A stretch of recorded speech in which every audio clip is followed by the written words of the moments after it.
The mountain fog clung to the hollows of the Appalachian ridge like a living thing, curling around the broken-down cabins and overgrown paths, muffling the sound of the creek that ran sharp and cold through the valley. In the little hollow known only to those born and bred in the hills, the land had a memory of blood, and people whispered that some of it had never washed away. Jeb Turner had lived in the hollow all his life, the eldest of 3 boys raised by a father who drank too much and a mother who left when he was 12, leaving a note nailed to the front door. "I can't watch it anymore." That hollow had a way of swallowing people whole, not just physically, but slowly, quietly, until they were nothing but echoes on the wind. Jeb knew that. He felt it in the way the sun barely broke through the thick pines and in the way the earth smelled of damp wood and rot. By the time Jeb was 18, he was already familiar with the horrors that had marked his family. His uncle Calvin had disappeared one winter after going out to chop wood and never returning. Some claimed he had wandered into the old mine shaft and fallen to his death. Others said he had been taken by something in the woods. No one had seen his body. Jeb's father muttered about the old ways, about a curse in the land, and about creatures that roamed the ridges at night, waiting for the foolish. Jeb never laughed at those stories, though. The hollow had taught him the price of disbelief. One October evening, when the wind screamed down the ridges and the clouds pressed low to the ground, Jeb and his younger brother, Eli, were walking along the creek to check on their traps. The moon was a thin sliver behind the clouds, casting just enough light for the shadows to look alive. The creek was swollen from recent rains, and the water churned around the rocks like it was trying to speak. "Something's wrong," Eli whispered, his voice tight with fear. Jeb didn't answer at first. He felt it too, the change in the air, the sense that the hollow was listening. The trees seemed closer, their branches twisting in unnatural angles, and there was a faint smell of iron, like blood long buried in the soil. Then they heard it, a low, dragging sound coming from the woods across the creek. At first, Jeb thought it was a deer caught in the water, but the sound was heavier, deliberate. Something was moving through the trees. "Stay close," Jeb said, though his voice shook. He gripped a fallen branch, trying to make it into a weapon. The brothers crept along the creek bank, shadows stretching toward them, the sound following like a heartbeat. It came into view slowly, a figure, hunched and ragged, moving with a jerking gait that no human could sustain for long. Its face was hidden under a matted hood of hair and grime, and its hands were twisted, nails long and blackened.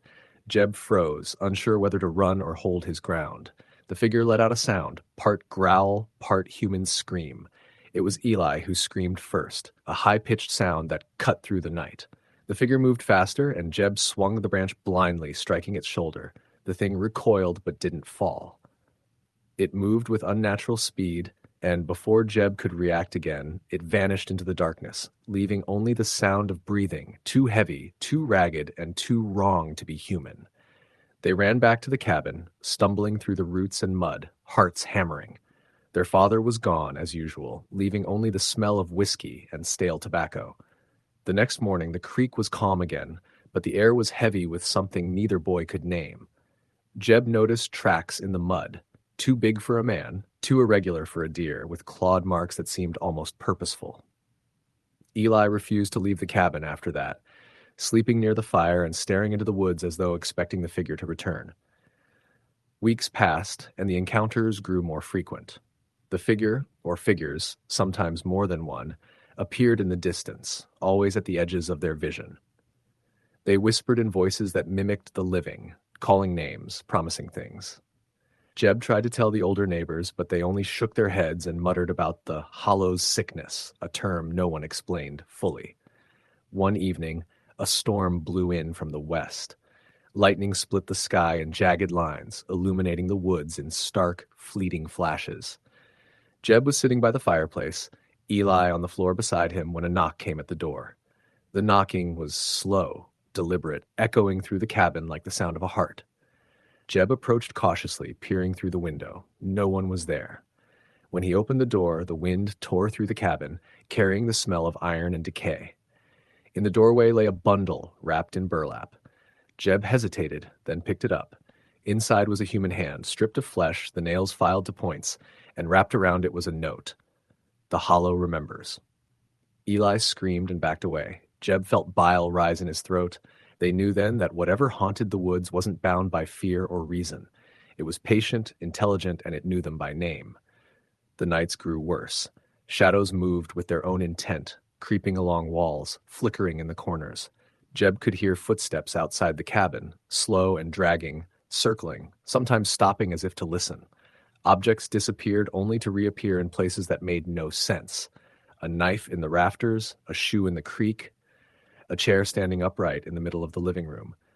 The figure or figures never spoke again, but the notes continued to appear, each more grotesque than the last. A tooth, a strand of hair, an eye preserved in a jar, always with the same message: the Hollow watches. By winter, the brothers were nearly unrecognizable. Eli refused to leave the fire, and Jeb's eyes had grown hollow. Sleep had abandoned them entirely, replaced by a constant, gnawing dread. The forest seemed to lean closer every night, and the creek ran with an unnatural redness that could not be explained by the recent rains. Then, one night, Jeb woke to a whisper in the dark. Eli was gone from the cabin. The front door hung open, swinging on its hinges. The footprints outside led to the creek, but stopped abruptly, as if the earth itself had swallowed him. Jeb ran into the woods, calling his brother, stumbling over roots and stones, driven by panic and a nameless terror. He found him at the edge of the old mine shaft, pale and motionless, staring into the darkness below. And then he saw it. Hundreds of eyes, faintly glowing in the blackness of the mine, watching him. Shapes shifted in the shadows, forms that were neither human nor beast. The whispers began, rising into a chorus that filled the hollow. Jeb, Eli, you cannot leave. The Hollow remembers. The Hollow hungers. Jeb tried to grab his brother, but Eli turned and walked toward the edge, stepping as though the ground itself invited him in. Jeb lunged, catching him just as he teetered over the brink. The weight of him pulled Jeb forward, and for a heartbeat he felt the pull of the Hollow, the grip of the earth, the darkness pressing against his chest. He let go. Eli vanished into the shaft. Jeb screamed, falling to his knees, the wind whipping around him as the Hollow seemed to close in. He staggered home, bloodied and broken, the forest silent now as if it had fed and was satisfied. The winter passed, bitter and unforgiving. Jeb stayed in the cabin, alone with the notes, which continued to appear. Fragments of his past, warnings, invitations he did not understand. He never saw Eli again. Some nights he thought he heard him calling, but the voice was distant, twisted, echoing from the forest. Years later, when travelers strayed too close to the Hollow, old-timers would warn them of the Turner place, of the boy who remained behind, talking to the shadows, leaving offerings to something that watched from the trees. And if you stood at the edge of the creek on a foggy night, they said, you could see him, pale and hollow-eyed, staring into the woods, whispering back to the voices that no one else could hear. The Hollow had claimed its own. It had always claimed its own. And it never let go. And it never let go. Story the end. The mountain air was thick with mist as Nathan Grayson's truck rattled along the winding gravel road, headlights cutting through the gloom. He'd grown up hearing the tales, whispered around fireplaces and in the corners of church basements, about the holler tucked deep into the Appalachian mountains where the Grayson line had lived for generations. His father's family, estranged and secretive, had always been a step apart from the rest of the county. When Nathan received the letter, a brittle sheet of paper with jagged handwriting and no return address, he didn't know whether to laugh or panic. It simply said, "Come home. All is as it should be." The mountains had swallowed the road long before he reached the Hollow. The GPS signal blinked out somewhere past the old mill, leaving him to navigate by memory and intuition, both rusty from decades away. Trees leaned over the road like they were watching, and the fog smelled damp and metallic like iron and rot. Nathan's stomach churned, but he pushed on. If he didn't know the family, no one else would, and the thought of leaving unanswered questions gnawed at him. The first house came into view as he crested the last rise, a squat, gray structure with a sagging roof and a porch so low it seemed rooted to the earth. The windows were dark and uninviting. From a distance, it looked abandoned, yet smoke curled lazily from the chimney. As Nathan stepped out of the truck, the mud sucking at his boots, he felt a twinge of wrongness. Not fear exactly, but something older, something waiting. "Nathan?" croaked a voice from the shadows of the porch. He froze. An old man appeared, bent so far at the waist that he almost touched the railing. His eyes were pale, milky with cataracts, and his skin hung like wet parchment over his bones. "Been waitin' long, boy," he said, each word rasping through a mouth half without teeth. He did not extend a hand. His presence itself was the invitation. Nathan introduced himself anyway, his voice uneven. I got your letter. I didn't know what to expect." The old man's lips cracked into a grin that didn't reach his eyes. "Ain't much to expect. Just reckon it's time." He disappeared inside without another word, leaving Nathan on the porch, the cold mud sucking at his feet, the wind threading through the broken boards with a sigh like distant mourning. The interior smelled of damp wood, candle wax, and something sour Nathan couldn't place. The walls were lined with shelves holding jars of things, roots, bones, and objects he couldn't identify. A fire sputtered in the hearth, casting shadows that twitched like living things. He realized he wasn't alone. A girl no older than 10 sat on the floor in the corner, her hair stringy and dark, eyes wide and unblinking. She didn't speak, didn't move. She simply watched. "Come," the old man said again, gesturing toward a narrow corridor. Nathan followed, boots creaking on uneven floorboards. The house seemed larger than it should, hallways twisting at angles that didn't make sense. He stumbled once, catching himself against a wall, and realized the air smelled of iron again, tangy and coppery. The girl's presence weighed on him like a cold stone in his chest. They entered a room at the back. Candles surrounded a crude wooden altar. Animal bones, charred and blackened, were arranged in patterns Nathan couldn't comprehend. Above the altar, scratched into the wall in jagged letters, was a message: "They watch. They wait." The old man knelt, muttering words Nathan didn't recognize, tracing symbols with his gnarled fingers. The girl remained silent, still as a shadow. "Your family has a responsibility," the man said finally, turning his cataract-filled eyes on Nathan. They have always kept the balance. You're the next." Nathan felt the words claw at the back of his mind. Responsibility for what? For who? Fear rose like bile. "I don't understand. What is this?" he asked, his voice cracking. The old man only shook his head. "Time shows all. Soon you'll understand. Tonight, it begins." His words lingered like smoke in the corners of Nathan's mind. Before he could respond, a low thrum began in the floorboards, like the heartbeat of the earth itself. The house vibrated subtly, and the girl's eyes glinted in the candlelight. Nathan realized she wasn't blinking because she couldn't. Her gaze seemed to pierce him, revealing something he had long buried. Fear. Deep and unnameable. By the time night fully fell, the mist had thickened, swallowing the house and its surroundings. Nathan tried to sleep in the guest room, but sleep refused him. Outside, the wind carried voices. Whispers, screams, the low keening of something human and something not. Shapes moved in the fog, sometimes close, sometimes darting away. The girl appeared at the doorway, silent and watchful, and Nathan felt himself drawn into her gaze, hypnotized by the void in her eyes. Hours passed, or maybe minutes. Time seemed to dissolve in the hollow. Nathan awoke to a sound like 1,000 nails scratching against wood. He got up and found the old man gone. The girl still in the corner, and the altar cleared of its previous contents. In its place lay a small bloodied bundle wrapped in cloth. Trembling, Nathan unfolded it, revealing a baby with hollow eyes, crying a sound that curdled his blood. The old man reappeared behind him, muttering in a tongue older than the mountains. "It waits. You must feed it." Nathan stumbled backward. "Feed it? What no? I don't know." His protests were swallowed by a sudden silence that fell like a shroud. The baby's cries stopped. The hollow eyes too dark, too knowing, fixed on him. Nathan's stomach turned as he realized the child was not human, not entirely. Its mouth stretched impossibly wide when it screamed again, more a tearing of reality than a sound. Days, or what felt like days, passed. The hollow swallowed Nathan's sense of time. He was made to perform rituals he did not understand, feeding the baby strange concoctions of herbs, blood, and meat. The girl remained ever present, eyes hollow mirrors reflecting Nathan's terror.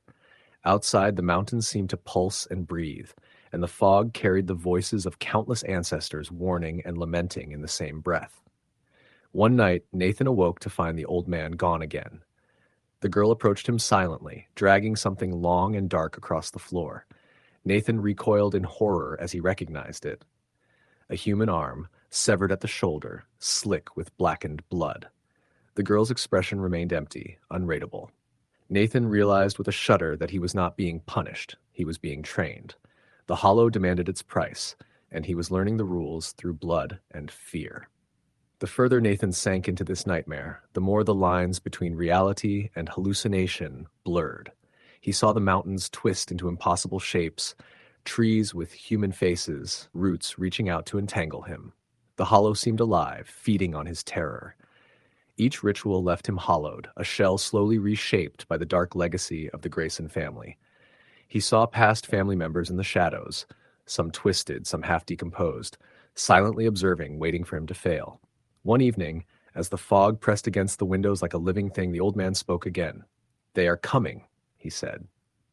Nathan felt the weight of the words before he understood their meaning. From the fog emerged figures, pale and skeletal, moving with jerking, unnatural motions. They were not fully alive, not fully dead, a twisted echo of the people Nathan had known in photographs. They surrounded the house, their hollow eyes fixed on him, their mouths opening to emit a collective moan that shook the walls. Nathan ran, but the hollow swallowed the house, the yard, and even the road. The mountains shifted, paths looping back impossibly. Every time he thought he found an exit, he returned to the same porch where the girl awaited, silent, eyes empty, the baby cradled in her arms, still demanding.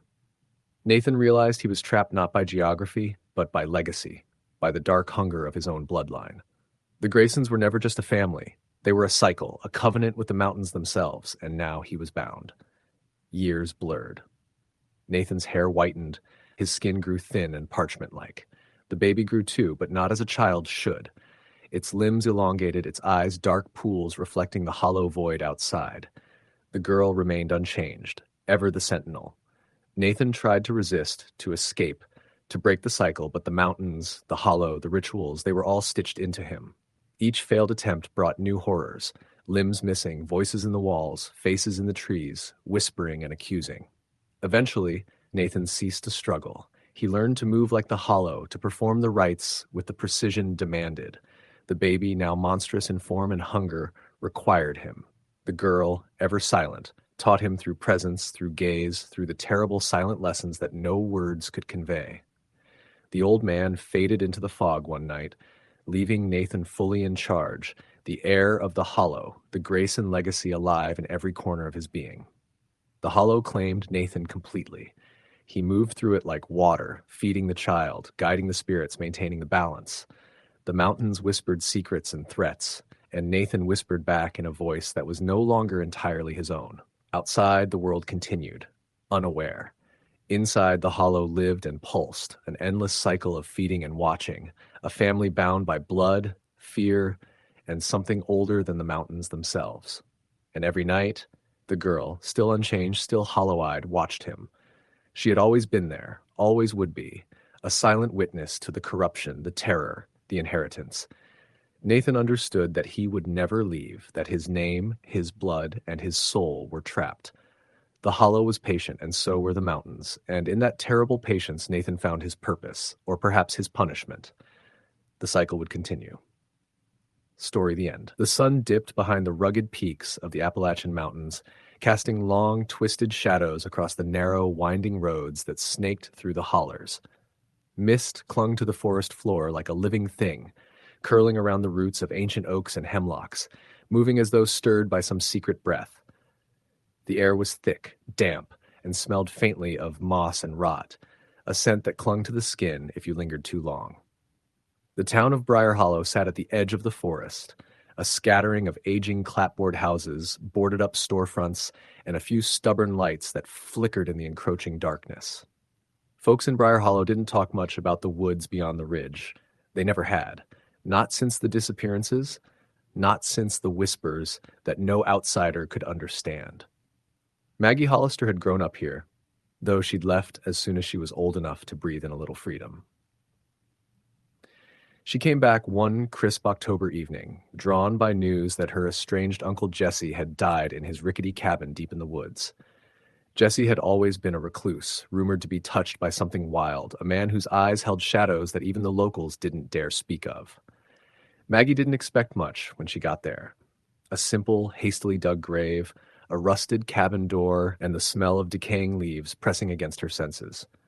But the deeper she walked into the holler, the more the woods seemed alive, watching, waiting.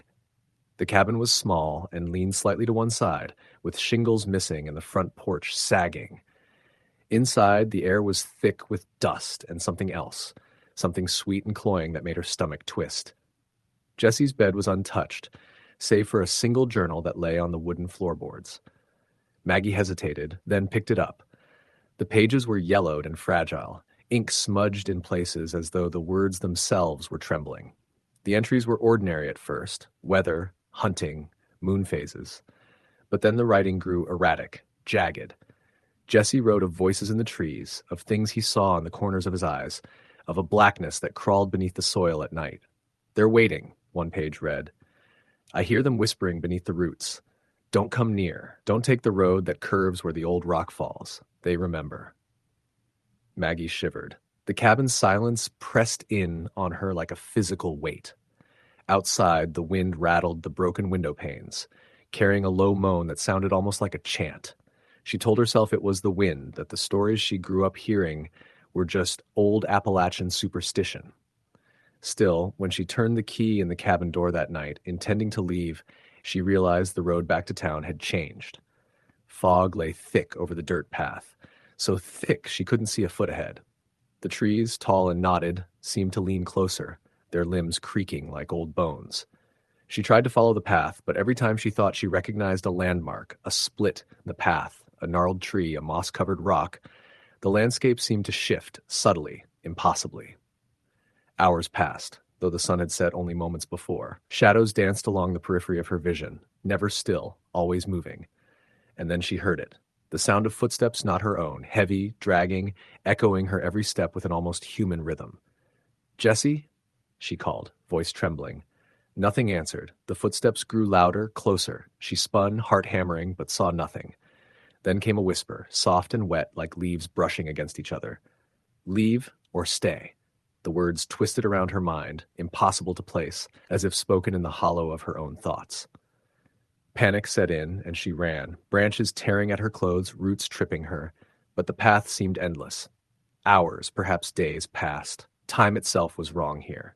Hunger clawed at her stomach, thirst burned her throat, yet she couldn't find the way back.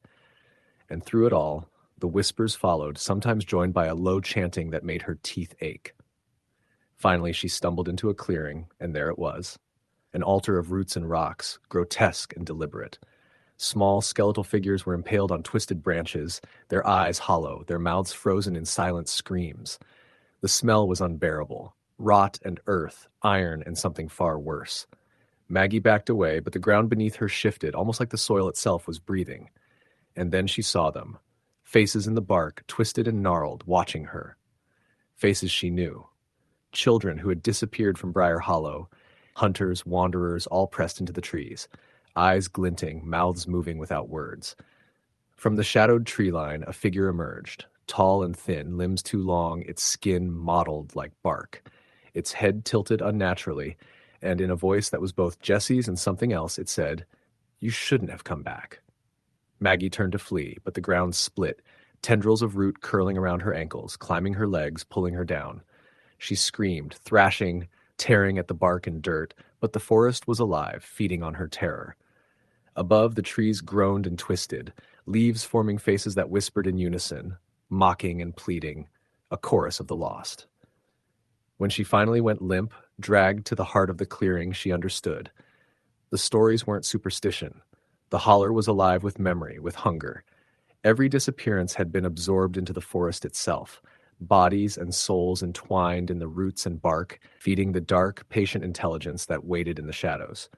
She awoke, or thought she did, trapped inside the trunk of a massive tree. Her limbs were stiff, her voice gone. She could see out through knotholes, hear the whispers of the woods, and feel the slow pulse of the forest in her chest. It was alive, and she was part of it now. Jesse's journal lay at the base of the tree, open to a new page, waiting for her to write. The ink flowed itself. The first words appeared. They remembered me. Days, months, perhaps years passed. The outside world blurred. The forest became everything. Every visitor, every curious soul drawn to Briar Hollow was absorbed, their faces pressed into bark, their screams mingling with the wind. Maggie learned the rhythm, the cycle. The forest claimed, the forest fed, and the forest waited. And sometimes, if the wind was right, the whispers would call a name, soft, inviting, and it was impossible to tell if it was a warning or an invitation. By the time the townsfolk noticed she was gone, it was too late. The holler had shifted again, roads vanishing, landmarks erased. The only trace of Maggie Hollister was the faint echo of her screams woven into the wind, and sometimes when the mist hung thick, the glimpse of a pale face watching from the shadows, eyes hollow but alive. Old-timers in Briar Hollow still speak in hushed tones, warning children to stay away from the woods beyond the ridge, warning travelers to turn back when the fog falls. They speak of Jessie, of Maggie, of others swallowed whole, and they speak of the forest itself, alive, patient, and hungry. Those who venture too far are never seen again, and the forest, black and eternal, waits, its memory endless, its hunger insatiable. And at night, when the wind curls down the hollers and the mist rises, it carries the voices of the lost, whispering names, inviting, warning, promising, no one dares follow. Story the end. The wind carried a bitter chill down the holler that had long been left to rot. The trees were knotted and gnarled, their branches scratching at each other like old bones. Maggie Hale's pickup rattled down the gravel road, the headlights cutting through the mist that clung to the valley floor like a living thing. She'd come back to this part of West Virginia only because her father, long dead, had left the house to her in his will. Everyone in the county knew the Hale place wasn't meant to be lived in, but Maggie needed the land. Taxes had piled up, and the bank had threatened foreclosure on her childhood home. The house squatted at the top of the hill, a rotting skeleton of weathered wood and rusting tin. The porch sagged as if the house itself was bowing under some invisible weight. Maggie parked, grabbed her flashlight, and stepped out. The smell hit her first. Damp, decay, and something else, metallic and sickly sweet. She gagged slightly but forced herself forward. Memories of summers spent here as a child, her mother long gone, her father a ghost herself, pushed her onward. Inside, the house moaned with age. Floorboards groaned underfoot. Dust motes floated in the beam of her flashlight. She'd planned to clean, repair, and maybe sell, but the first night's sleep was all she could think about. The old wood stove still sat in the kitchen, blackened by years of soot. She tried to light it, coughing as the smoke crept into her lungs. Her flashlight swept across the room and caught a shadow that seemed too long, too wrong. She shook her head. She was tired, sleep-deprived, just tired. The next morning, Maggie explored the property. The land around the house was thick with underbrush, overgrown trails leading down to a creek. The locals had always warned her about the hollow, the little valley behind the Hale property where nothing grew right, and where children had been known to disappear decades ago. She didn't believe in such things. Kids wander off all the time, she thought. Nothing more. But as she walked the trails, something about the hollow unsettled her. The air grew colder, even in the warmth of late summer. The trees leaned over the narrow path, their trunks blackened with fungus and rot. She stumbled over a log and caught sight of the ground, an old stone marker half buried in dirt, crudely etched. "Do not step here." She froze. The carving was jagged like it had been done by someone frantic, desperate. Goosebumps crawled over her arms. That night, Maggie lay in the house, flashlight under her pillow, listening. The wind rattled the windows, but there was something else, a scratching, soft at first, like claws on wood. Then a low, wheezing breath from somewhere in the hall. She told herself it was the house settling. But the breath wasn't random. It had rhythm, a pattern almost like whispering. Sleep did not come. Hours passed. Then came the smell again, the metallic sweetness, stronger this time. Maggie sat up and shined her flashlight toward the hallway. The beam caught a figure, hunched, shadowy, impossibly thin. It didn't move like a person. Its head swiveled, jerky and unnatural, and Maggie saw the eyes, black, gleaming, without whites. She screamed, and it darted down the hallway like water slipping through rocks. The next morning, the locals came by. Maggie had called in a panic. Old Mrs. Clemens, who lived 2 hollers down, frowned at her and shook her head. "You shouldn't have gone back there," she said. "They never left." "They? Who?" Maggie asked. Mrs. Clemens' hands trembled. "The ones that wander the holler. Folks say they were hailkin long ago before people learned to bury secrets proper. They didn't die. Not right. Not clean." Maggie tried to laugh, but there was no humor left in her. Over the next few weeks, she began seeing them more. Not all at once, but in corners of her vision. A boy with hollow cheeks and eyes too big for his face. A woman kneeling in the dirt with her hair hanging over her face like a curtain. A man whose skin seemed to be stitched from strips of bark. Always watching, never speaking, just watching. Her sleep eroded into terror. Every dream was a hollowed echo of the past. Children crying in the creek, people whispering her father's name in the dark, shadows moving under the floorboards. Sometimes she woke to find the symbols etched into the walls, scratched in frantic lines while she slept. One night she woke to her father standing at the foot of the bed. His face was pale, eyes sunken, lips drawn back in a grotesque semblance of a smile. He spoke, voice hollow and winded. "They never left. We never leave." Maggie tried leaving. She drove down the gravel road, past the creek, past the ridges, but each time, somehow, she ended up back at the house. The hollow had a way of folding space, of swallowing reality. Even the GPS on her phone would loop in impossible circles. Panic gnawed at her mind, carving out sense and reason. Food disappeared. Water turned foul. Maggie's hair began to fall out, her skin mottled and pale. She barricaded herself inside, windows nailed shut, doors chained. But the scratching always found her. The whispers became voices, hissing and pleading, chanting in a language older than English. Some nights she could swear the shadows pulled at her, long, thin arms reaching out from the corners, cold and solid. Then the figures began appearing in the house itself, not just at the edges of her sight. One night, she saw a family, 3 children and 2 adults, sitting in the kitchen, staring at her with eyes like pits. They did not speak, but she understood. She felt their hunger, their resentment, their waiting, and she knew she was next. She tried to leave again, scrambling down the trails, only to find the markers had multiplied. Every tree now bore crude symbols, letters scratched with desperate care. "You belong here." Panic made her scream, but the forest seemed to absorb it, swallowing the sound until it felt like it had never existed. Her last stand came one stormy night. Lightning lit the house in jagged bursts, revealing the full horror of what had been hiding in plain sight. Figures pressed against the windows, their faces unhuman, skin grayed and stretched. The trees leaned closer, as if the forest itself were alive and moving in on her. Maggie grabbed an old rifle from the closet, firing into the shadows, but each shot passed through figures that should have been solid. Her heart raced. Her mind teetered on the edge. A single flash of lightning illuminated the front yard. Maggie saw the hollow in full. Children's faces pressed against the air as if trying to escape an unseen barrier, adults hunched in impossible positions, their eyes pleading for release.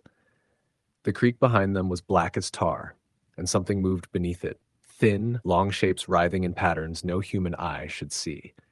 Then they were inside. The doors burst open with the force of the storm. The shadows pulled her into the hollow through mud and water, past the symbols and dead trees until she reached the center. There was a circle of stones, the same crude kind she had found on the trail, carved with symbols she now understood in her bones. The figures crouched around, chanting, their voices a chorus of sorrow and rage. Maggie fell to her knees, hands clawing at the mud, screaming, but the chant drowned her. She felt herself pulled apart, not physically, but something worse. Her mind stretched thin, her memories slipping away until she understood the truth. The hollow was alive. It was the valley itself, fed by fear and death, keeping the lost and damned forever. And now she would be one of them, wandering the edges of perception, caught between shadow and flesh, unable to die, unable to leave. Years later, hunters and hikers would pass by the Hale house. Some would swear they heard whispers carried by the wind or saw figures in the windows. The locals would shake their heads. "Hale land's cursed," they'd say. "Don't go there." And sometimes, just sometimes, a young woman's scream would echo from the holler, a thin, keening sound that faded into the trees, leaving nothing behind but the smell of metal and rot. Story, the end. The wind slithered through the narrow hollers of the Appalachian Mountains like a serpent, hissing through the skeletal branches of winter bare oaks. In a place the locals called Crow's Hollow, the fog hung thick, clinging to the hillsides in a suffocating embrace. The valley was carved by a river that wound through the land like a wound left unhealed, its water sluggish, dark, and impossibly cold. Nobody new to the hollow stayed long. Those who did were either born there or had reasons too grim to leave. Eli Thorne had grown up here, though he often wondered why. The land had a way of pressing itself into your lungs, making it hard to breathe without tasting the damp, rotting earth. His family had lived in the same decaying clapboard house for generations, perched on the edge of the ridge overlooking the winding river far below. The house creaked and sighed in the wind as though it were alive, though Eli had long since given up asking if it was meant to be alive in any comforting sense. At night, the shadows inside the house stretched and twisted in ways that didn't match the corners of the rooms, and the old furniture seemed to lean toward him, patient, watchful. Eli had inherited the land and the house after his parents died in a coal mining accident when he was 17. The community had murmured about it for years, the family that lived too close to the mountain, whose roots tangled with the veins of the coal beneath. Some said the mountain took what it was owed. Others said the hollow itself had a hunger that could never be satisfied. Eli didn't believe in ghosts or spirits. He believed in fear, and the hollow had a way of making fear feel physical. It started the night the moon vanished. A deep blackness swallowed the sky, the stars hidden as though someone had scrawled over them with ink. Eli had been sitting on the porch, staring at the river, when the air shifted. The wind died. The crickets fell silent. Even the river seemed to hold its breath. Then he heard it, a low, scraping sound that came from the woods behind the house. At first, he thought it was a tree falling. Then he realized the sound was too deliberate, too rhythmic. It was like claws against bark, slow and intentional. He grabbed his flashlight and followed the sound, moving carefully over the frozen mud. The trees closed in around him, their gnarled limbs like grasping hands. The light caught something, and Eli froze. Footprints. They were huge, wider than any bear's, and the mud was pressed down as though the creature had been leaning on its palms. The footprints led toward the old coal mine that had been sealed decades ago, a yawning black mouth in the side of the ridge. Eli should have turned back, should have gone inside and locked the doors, but something pulled him forward. The mine stank of rot and something metallic, like old blood. Eli's flashlight quivered in his hand as he stepped inside. The walls were slick with damp, and the floor was littered with debris, old timber, broken tools, and bones. Small ones, gnawed and hollowed like the remains of animals, though some were human. Eli's stomach turned. He turned to leave, but a voice, hoarse and wet, whispered his name from the darkness. Eli! He stumbled back, heart hammering. Who's there? He called, but the voice only repeated his name, closer this time, and the air thickened with the smell of decay. The mine seemed to pulse with a slow, living rhythm, as though the walls themselves were breathing. Then he saw it, shapes in the dark, too quick to be fully seen, figures hunched and limbed like men, yet wrong, twisted. They moved without sound, and when the flashlight flickered across them, their faces were featureless, smooth like pale stone. He ran, tripping over roots and stones, bursting into the cold night air. The wind returned, but it carried whispers, the language of the hollow. They weren't words as humans spoke them. They were sounds that burrowed into your skull, scraping memories you didn't know you had. Eli barely made it to the house, slamming the door and locking it, but the whispers didn't stop. They were in the walls, the floorboards, the cracks in the windows. They were in his mind. Sleep did not come. When it did, it was filled with crawling nightmares. He dreamed of the river rising and spilling over the ridges, carrying with it hands that reached for him. He dreamed of the mine swallowing the town, the trees uprooting themselves to hunt him. And always, always there were the eyes, pale, empty, relentless eyes that followed him wherever he went. Days passed, and Eli tried to convince himself it was stress, the isolation, the inherited trauma of a place that had claimed his family for generations. But the hollow does not give. The river began to change, its water turning black and thick with sediment that resembled blood. The animals disappeared. Birds no longer sang. The fog stayed in the valleys even during noon, choking the sun's light. Neighbors stopped visiting, doors left open like the town itself had given up. One night, Eli heard hammering from the basement. He didn't own a hammer. He descended the narrow stairs, each step creaking like it had a voice of its own. The basement smelled of wet earth and iron. In the center of the room was a pit he hadn't remembered seeing before, dug deep into the ground. And in it, something moved, something alive. Something that seemed to be made of shadows and sinew, its body slick and impossible. Its eyes, too many of them, and all staring, locked on him. It spoke, or rather the hollow spoke through it. "You belong here, Eli. All of you do."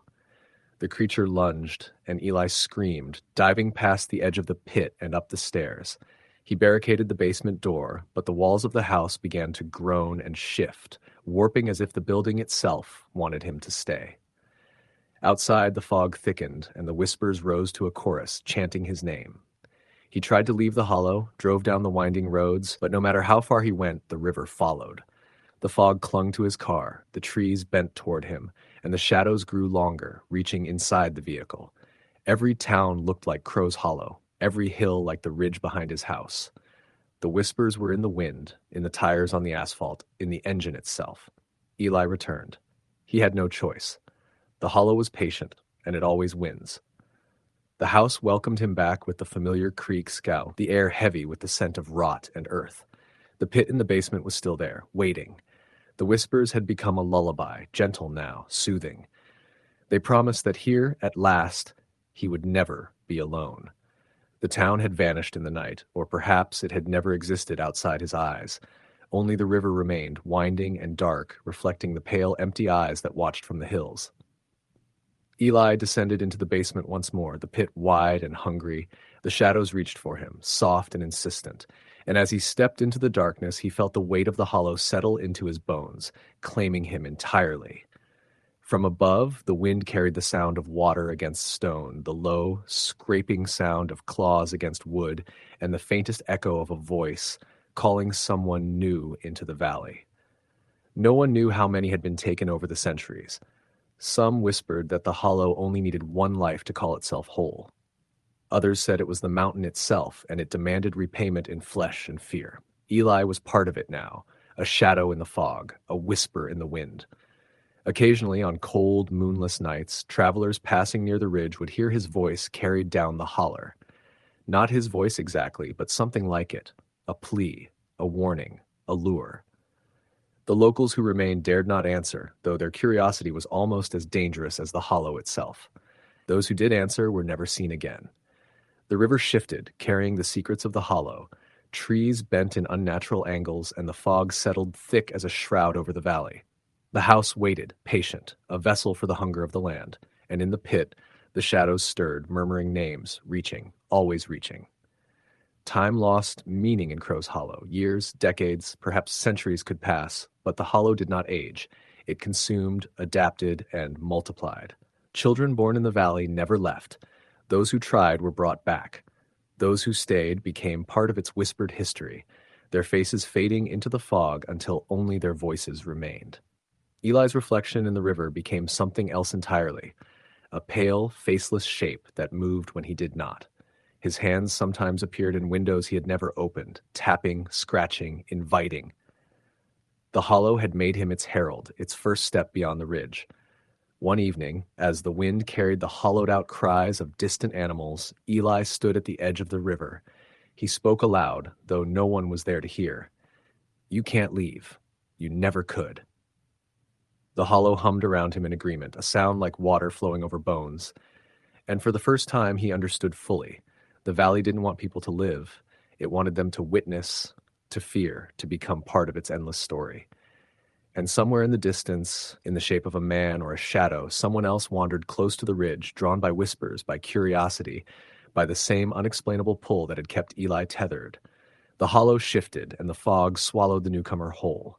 The river gurgled with satisfaction, reflecting eyes that belonged to no one, watching, always watching. The cycle continued, unbroken, a quiet, inexorable horror that would never end. For the hollow was patient, eternal, and ravenous. Story the end. The holler had always been a place of whispers. Folks in Dry Hollow knew better than to wander far from the main road, but curiosity and necessity has a way of bending rules. Samuel Kane had grown up in the town, but he hadn't seen it in decades. When he returned, drawn by a letter from his aging father that spoke of illness and regrets, the hollow felt smaller, tighter, almost suffocating. The mountains leaned in closer than he remembered, their shadows stretching into the valleys even at noon. The old Kane homestead sat at the end of a narrow dirt lane, surrounded by dense forest and stone walls overgrown with moss. The house was worse than he remembered. Shingles missing, windows boarded, the porch sagging as though tired of holding up the roof. His father, thin and jaundiced, met him at the door, eyes darting to the woods like he expected the trees themselves to listen in on their conversation. "There's something in the woods," his father said immediately, voice low and trembling. "Something older than us, older than the mountains. It doesn't forgive. Don't go near the old creek. Don't follow the trail past the rockfall." Samuel laughed nervously, the sound hollow. "Pa, you always told me ghost stories to keep me from wandering off. I'm not a boy anymore." His father shook his head. "This isn't a story." That night, Samuel lay in the guest room, the wind rattling the old windows, and tried to ignore the feeling of eyes on him. Sleep came fitfully, punctuated by strange noises, a scraping, a low moan, something moving in the shadows beyond the glass. In the early hours, he awoke to a smell, faint at first, like damp earth, then pungent, metallic, like something rotting. By sunrise, curiosity had won. Samuel set out toward the old creek, the path overgrown, rocks slick with moss. The forest closed in as he walked, branches brushing against his arms like fingers trying to hold him back. When he reached the creek, the water was black and slow, smelling of decay. On the bank, he found shallow graves, barely covered, marked with stones arranged in strange spiraling patterns. Panic gnawed at him. He bent closer, realizing the shapes of small hands and bones protruding from the soil. The whisper came then, almost a breeze, soft and intimate. "They belong to us now." Samuel spun around, heart hammering, but the forest was empty. The whispers grew louder, overlapping, a chorus of voices calling his name, pleading, mocking, warning. He ran, but the path behind him seemed to vanish, replaced by gnarled roots and brambles that tore at his clothes.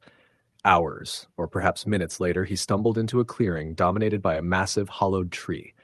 Its bark was twisted, almost human in form, faces pressed into the surface, mouths open in silent screams. From within the hollow came movement, something shifting, something alive.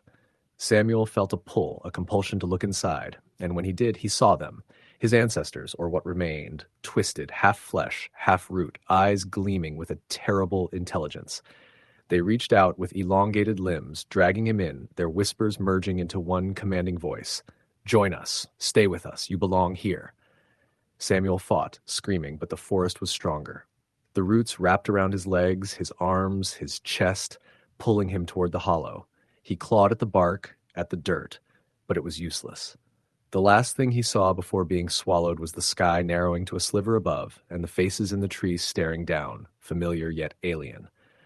When he awoke, or thought he did, he was inside the tree itself, his body bound, senses sharp and alive in a way that was not natural. The whispers had changed. They were calmer now, instructing, guiding. He realized he could feel the pulse of the forest in his chest, could hear the soil breathing beneath him, the tiny lives scuttling in the undergrowth. He was one with it, and yet not. The forest had claimed him, as it had claimed so many before. The spiral of the graves at the creek, the faces pressed into bark, the black waters of the creek, it was all part of the forest's memory, and now he was part of it too. Sometimes he could reach out through the roots, whisper to the living, call them closer, lure them into the hollow. It was not cruelty, it was necessity. The forest needed him, as it needed everyone it ever swallowed. Back in Dry Hollow, neighbors whispered about the Kane boy who had vanished. Some said he wandered off, lost to the hills. Others, older and quieter, said he had joined the forest, that the trees themselves had claimed him, that his voice could sometimes be heard on the wind, calling to the curious, the unwary. And in the holler, when the fog rises thick and the wind bends through the trees, those who listen carefully can hear the whispers, soft and sweet and terrifying, carrying the names of the lost, promising safety or doom, never clarity. For the forest remembers and it waits, patient and eternal, hungry for those who dare to wander too far. Story the end. The mountains of eastern Kentucky were older than memory itself, worn smooth by centuries of wind and rain, their ridges curling like the backs of slumbering beasts. Down in the hollows between them, mist lingered like breath, and the few scattered houses seemed to crouch in fear of the forest that surrounded them. People who lived there didn't speak much of what they called the woods, and outsiders were warned to keep their distance, for the land had a history of swallowing the curious whole. Harper Milligan had grown up on the edges of one such hollow. His family had long since stopped trying to leave, tethered to the soil by poverty, stubbornness, and perhaps something darker. Harper remembered the stories his grandmother whispered by the fire, tales of vanished neighbors and strange lights moving along the ridges at night. He had laughed then, a boy laughing at the old world, at the shadows that seemed to listen when no one was looking. Now, at 28, Harper knew the hollow didn't forgive laughter. It began with the children. First, it was Tommy and Millie Brandt playing near the creek behind their house. One evening, they didn't come home. Their mother found their toys at the water's edge, dolls soaked through, wooden blocks scattered into the mud, footprints leading into the dense thicket of pines and oaks. She called for help. Neighbors came with flashlights and rifles, but no one saw the children. They were gone. Harper had driven to the Brandt place the next day, the mud thick under his tires. The creek was quiet, unnaturally still. He knelt to inspect the toys, a chill rising in his chest. They weren't just scattered, they were arranged. Blocks stacked into shapes too deliberate for children, dolls posed as if kneeling in prayer. The footprints were odd, elongated, as if the children's steps had been stretched, and they stopped abruptly at the edge of the trees, leading into darkness. Harper felt a prickling at the back of his neck, the kind that made your skin crawl. Then came the whispers. At first, Harper thought he imagined them, soft voices in the trees, calling his name, asking questions in a language he didn't understand. They never sounded like themselves. They were warped, like a recording played backward and slowed. At night, the sounds seeped into the house, rising from the floorboards and walls, coming from everywhere and nowhere at once. The cats hissed and scratched at corners where nothing existed. Harper barely slept. One evening, drawn by a restless curiosity, he followed the voices into the forest. The fog had rolled down the ridges, a white tide spilling over roots and rocks. Harper gripped his flashlight, the beam trembling in his hand. The path was overgrown, but faint tracks led him deeper, toward an abandoned shack he had never noticed before. The shack leaned crazily, held together by rusted nails and splintered boards. A smell of rot rose from it, sour and sweet at once, like decaying fruit. Inside, the floor was covered with strange markings carved into the wood, symbols of spirals and lines, patterns that made Harper's stomach twist. In the center lay small bones, polished white and arranged in concentric circles.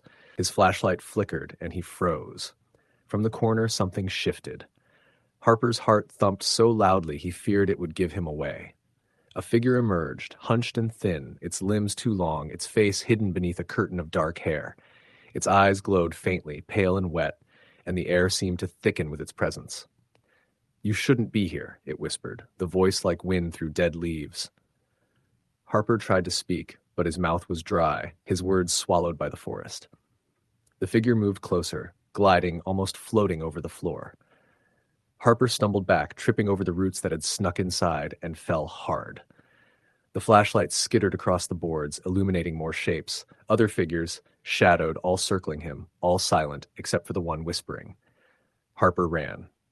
The forest had changed while he was inside. Paths he knew twisted into impossible angles, hills rising where hollows should have been. Fog clung to him, cold and wet, slipping under his clothes like fingers. Behind him, the whispers multiplied, each voice distinct, yet all calling his name. He ran until he burst out onto a ridge, gasping, and saw the lights of his house below. Relief surged until he realized the house wasn't where it should have been. It had shifted, closer to the edge of the cliff, windows dark and uninviting. When he reached it, the door opened before he touched it. Inside, the house was wrong. Rooms had stretched and elongated, hallways twisted back on themselves, ceilings sloping at impossible angles. Objects were where they should not have been, chairs perched on walls, clocks ticking backward. On the kitchen table sat the Brandt's children, unchanged, smiling. Their eyes were too wide, pupils black, unblinking. "Come play," they said in unison, voices pitched and broken like warped music. Harper stumbled backward, and the room seemed to grow taller, the ceiling stretching away, the shadows crawling like liquid. Behind the children, the walls pulsed, revealing forms pressed just beneath the surface, faces, hands, twisted bodies, all trying to escape. Harper realized with a sickening clarity that the house itself was alive, feeding, remembering. He ran again, out the warped front door, and found the forest different still. Trees were unnaturally tall, their branches stretching like fingers. The moon hung low, red and swollen, reflecting in pools of water that had not existed moments before. Shapes moved between the trunks, figures hunched, some carrying sticks, others dragging something too large to identify. They didn't run. They simply waited, patient, hungry. Harper tried to leave the hollow, but the roads led him in circles, looping back to the same ridge, the same cursed forest. The lights of the shack flickered in the fog, beckoning. Every step he took, the voices rose, whispering in rhythms he couldn't understand but instinctively feared. His car refused to start. The engine groaned and died, the tires sinking into mud that wasn't there before. Days passed, or maybe hours. Harper lost count. He survived on water from the creek and whatever he could scavenge. But sleep brought dreams worse than hunger. Visions of the forest swallowing the ridge, the children standing in lines with empty faces, the shadows moving through the house, carrying the whispers to his very mind. He could hear them when he closed his eyes, when he covered his ears. They were inside him now. Then came the night of the fire. Harper had managed to find matches and set a section of the shack alight. The flames roared, licking the fog, illuminating the twisted figures that had begun to emerge from the trees. But the fire did not consume them. They recoiled for a moment, then pressed closer, melting into the shadows and smoke, as if the flames themselves had no power here. Harper ran again, blinded by fire and fear, until he found a narrow hollow where the mist was thickest. There he saw them all, faces pressed to the mist, silent and watching. The Brandt's children, others he didn't recognize, shadows of people who had vanished over years. Their eyes glowed faintly, and the whispers became clear, insistent. "Stay. Become." Harper screamed, but no one heard.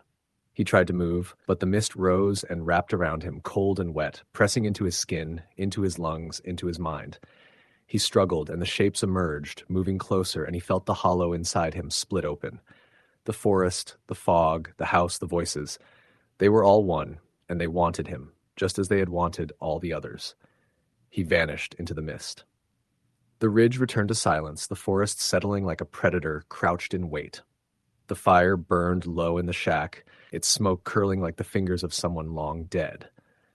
No one saw Harper again, but on foggy nights, locals whispered of a shadow moving near the hollow, a pale figure wandering between the trees, calling softly to anyone who might listen. And sometimes, if you stop and listen very carefully while the fog swirls around the ridges, you can hear a child's laughter and a man's scream tangled together, rising and falling, swallowed again by the mountains. The hollow waits. Always story the end. The sun sank behind the ridges, spilling molten gold across the holler, but it could not warm the chill that seemed to seep from the ground itself. Clayton Bishop drove the old Chevy up the winding gravel road, hands tight on the wheel. He'd inherited the Bishop cabin after his uncle passed, a place his father had refused to talk about.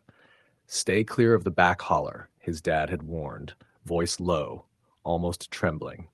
Clayton had laughed it off, like a sensible man might. But as the trees thickened and the road narrowed, a gnawing unease settled in his chest.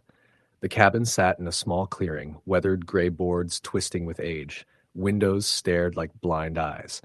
The porch sagged under its own weight, and the door hung crooked. Clayton stepped out, stretched his legs, and noticed the forest pressing too close. There were no birds, no rustle of small creatures. Even the wind seemed to avoid the place. Inside, the air was damp and sour, heavy with the smell of mold and old wood. Dust swirled in the slanting sunlight, settling over furniture draped in yellowed sheets. Clayton set his bags down and began exploring. The fireplace was cold, the hearth littered with old ashes. A photograph hung crooked on the wall, his uncle, smiling, arm around a woman he didn't recognize. But something about her eyes, dark and deep, made Clayton shiver. That night, the wind rose, howling through the holler like a living thing. Clayton tried to sleep, but the cabin seemed to breathe around him. Floorboards creaked, doors rattled, and from the back of the cabin came faint, rhythmic tapping. He told himself it was just the house settling. But when he checked, he found nothing. The next day, he walked to the back holler, a narrow valley behind the cabin where the forest grew thick and the light barely touched the ground. Every step seemed to echo, though there was no one there. Then he saw it, a tree twisted into an unnatural shape, its bark carved with symbols. Some were letters, others were crude pictures, faces with gaping mouths, hands reaching upward. Beneath the tree, the dirt had been dug up and replaced haphazardly as though someone had buried something in a hurry. Clayton brushed it off as superstition until night came. That night, the tapping returned, louder, closer. He woke to see shadows moving across the walls, flickering like firelight, though the stove had never been lit. Shapes emerged from corners, hunched and twitching, faces obscured but eyes gleaming in the dim light. They didn't speak, only watched. Sleep became impossible. Clayton tried to leave, driving down the gravel road, but the holler seemed to stretch endlessly. Each time he thought he had broken free, the trees would shift, the road would loop, and the cabin would reappear before him like a cruel joke. Panic gnawed at his mind, fraying the edges of reason. Then came the whispers. At first they were soft, barely audible, like wind rustling leaves, but soon they became voices, chanting, crying, calling his name. Some spoke in English, some in a tongue older than the hills. Clayton began seeing figures in his peripheral vision, children with hollow cheeks, women with hair-covering faces, men whose limbs bent at impossible angles. They were always just out of focus, never fully visible. One night, he awoke to the unmistakable feeling of being watched. The room was cold, his breath fogged in the darkness. Figures crouched in corners, pressed against walls, faces shimmering in the moonlight through the windows. He tried to scream, but his voice failed. The shadows moved in unison, pressing closer, stretching impossibly thin, and the whispering grew into a chorus, a tide of voices demanding he join them. Days blurred. Clayton lost track of time. Food rotted. Water grew foul. The cabin became a labyrinth of shadows, each step revealing new figures, new carvings on the walls.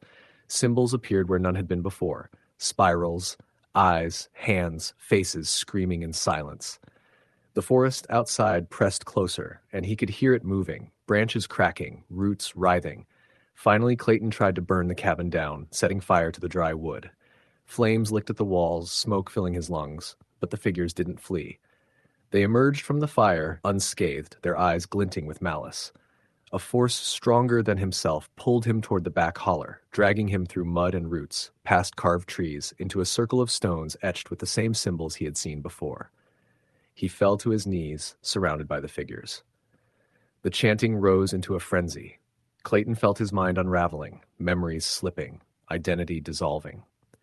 He understood, with a clarity born of terror, that the hollow had claimed countless before him. It fed on fear, on the living, trapping them in its fold, binding their souls to the land. He tried to resist, to fight, but the holler was patient, inexorable, and it always wins. Now, hikers and hunters occasionally pass the Bishop cabin. Some swear they hear whispers, see shadows moving behind the broken windows. Locals shake their heads and mutter warnings about the hollow, about the Bishop land, about the voices that come with dusk. Clayton's scream echoes sometimes in the back holler, thin and high, carried by the wind. He is no longer a man, but part of the land, a shadow among shadows, waiting for the next foolish soul to wander into the hollow. Story the end. The sun sank behind the ridges, casting long shadows across the hollows of McCreary County. The mountains weren't tall, but they clawed at the sky like jagged teeth, and the valleys between them were thick with mist that never fully lifted. Locals said the hollows had a memory, that the trees remembered who walked beneath them, and the wind carried the scent of old things, things better left buried. Harper Lane had grown up in that hollow. Her family cabin sat on a sloping rise above a stream, the roof sagging under the weight of decades, the porch warped from water and frost. The neighbors were sparse. The nearest family lived over 3 miles down the ridge.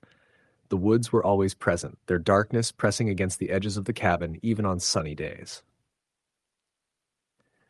Harper had left for college in Atlanta, but returned one October for her father's funeral. The first night back, Harper lay awake listening to the wind. Something moved outside the window, a faint tapping, like a finger drumming on the glass. She told herself it was the trees, the wind shifting against the cabin's old frame.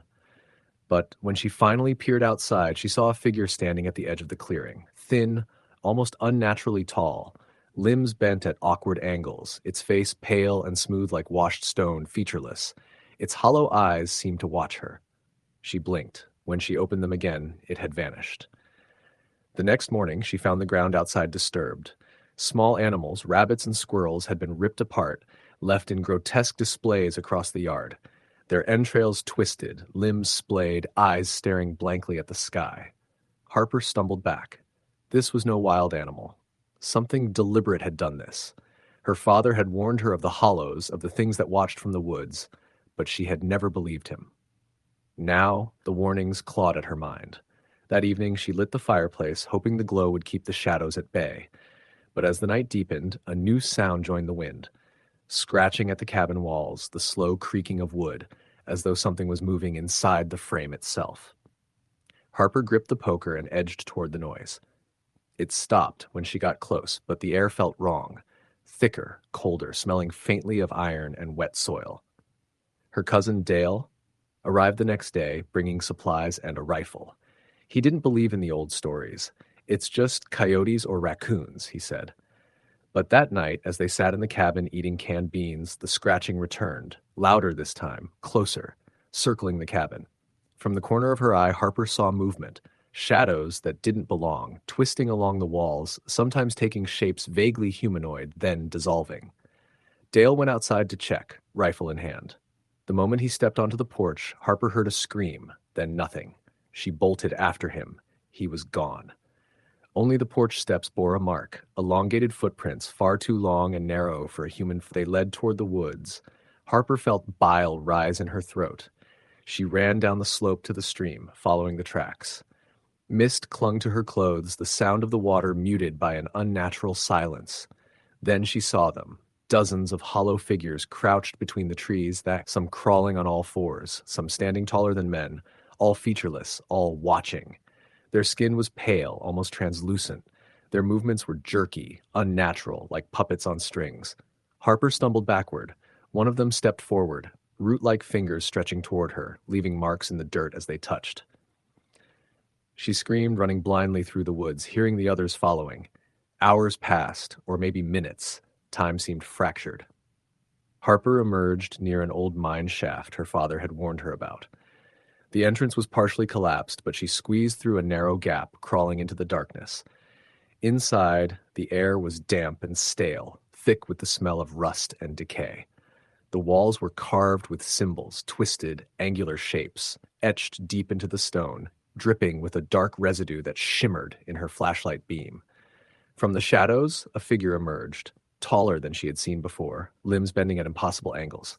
It did not walk. It glided, dragging its root-like fingers along the walls. Its hollow eyes reflected her flashlight, and for a moment, Harper felt her mind tear as though it was being scanned, every memory pulled and prodded. She fell backward, hitting the wall. When she looked up, the figure was gone. But the smell remained. Iron, wet soil, death. Harper pressed deeper into the mine. There she found remnants of the creature's work. Small skeletons stacked neatly along the walls, animal skulls cracked open, some human bones partially buried beneath the dirt floor. The floor sloped downward toward a larger cavern. From within came a low, almost melodic hum, a vibration that seemed to make her bones ache. She stepped closer, and the ground beneath her shifted. Something large moved beneath the surface. The cavern was filled with pale, elongated figures hanging from the ceiling, their limbs bound in twisted vines.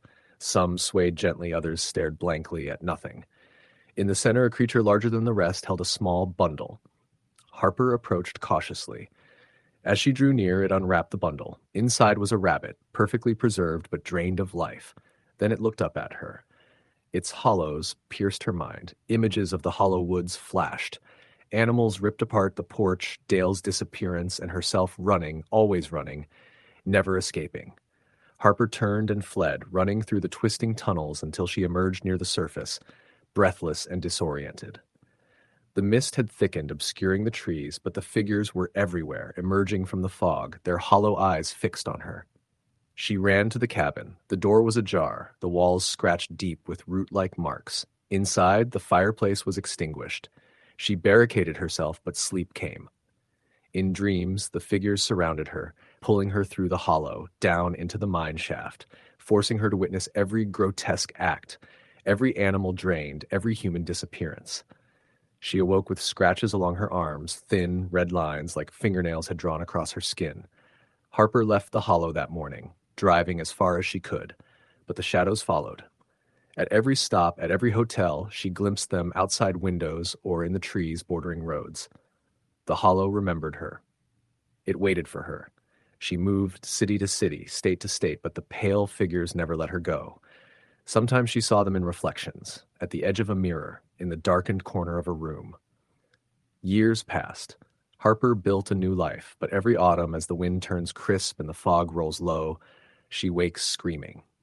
She hears the tapping on windows, the scratching at doors, the soft, jerky movements in the shadows, and she knows no matter where she runs, the hollow remembers. It waits. Story the end. The sun had barely risen over the Appalachian ridges when the first strange thing happened. Old Man Harlan, who lived on the outskirts of Dry Hollow, noticed it first. A series of footprints in the frost, too large and too wide to belong to any deer or bear. They started at the edge of his property and trailed into the thick woods, disappearing as though the earth itself had swallowed them. Harlan squinted against the rising light and felt that familiar chill in his spine. The one that always came before the mountains whispered something unspeakable. Harlan's cabin had stood for generations, its wood dark and weathered, smelling of soot and resin. He lived alone now. His wife had died years before, and his children had moved away, tired of the hills. But the mountains didn't care about absence, they remembered, and they had begun calling again. By mid-morning, the hollow was alive with sounds that didn't belong. Twigs snapped where no animal should tread, and a low, dragging rhythm moved through the trees. Harlan, cane in hand, stepped outside, peering into the mist. That's when he saw it. A figure crouched at the tree line, unnervingly thin, shoulders hunched, long arms that brushed the ground. Its face was hidden beneath stringy, matted hair, but the eyes, small, bright, impossibly sharp, followed him. He called out, but his voice seemed to vanish into the fog. When he blinked, the figure was gone. Harlan shook his head, muttering about frostbite and old age, but the unease clung to him like a second skin. By nightfall, the hollow had claimed its next victim.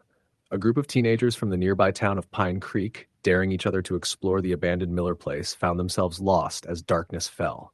The Miller house had been empty for decades, its windows black, its roof sagging like a tired old man. But inside something pulsed, something alive in the decay.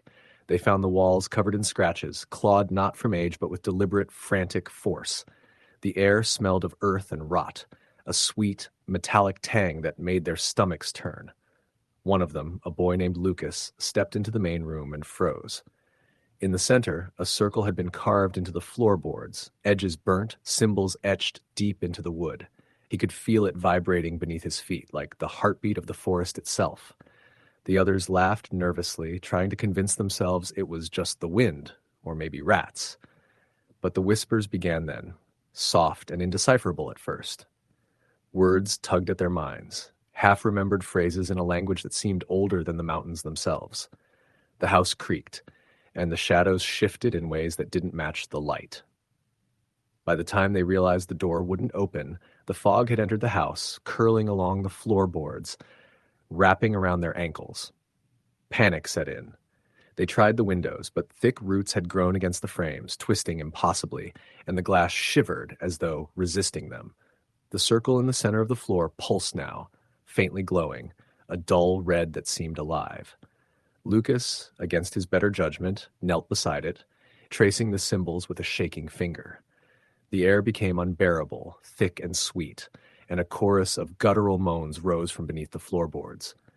Shapes began to emerge from the shadows, figures hunched and malformed, faces pressed into the wood, eyes wide and silent. They moved slowly, impossibly, but each step was deliberate, pressing in from every corner of the house. Screams erupted, muffled against the oppressive fog, and then silence, as though the hollow had swallowed it whole. The teenagers' bodies were never found. Only the faint sound of whispered laughter remained, echoing through the trees long after the fog cleared. Meanwhile, Harlan could hear the hollow calling at the edge of his property. Every night, it whispered names, promises, threats, drawing him closer to the tree line, where the footprints appeared again, new and larger than before.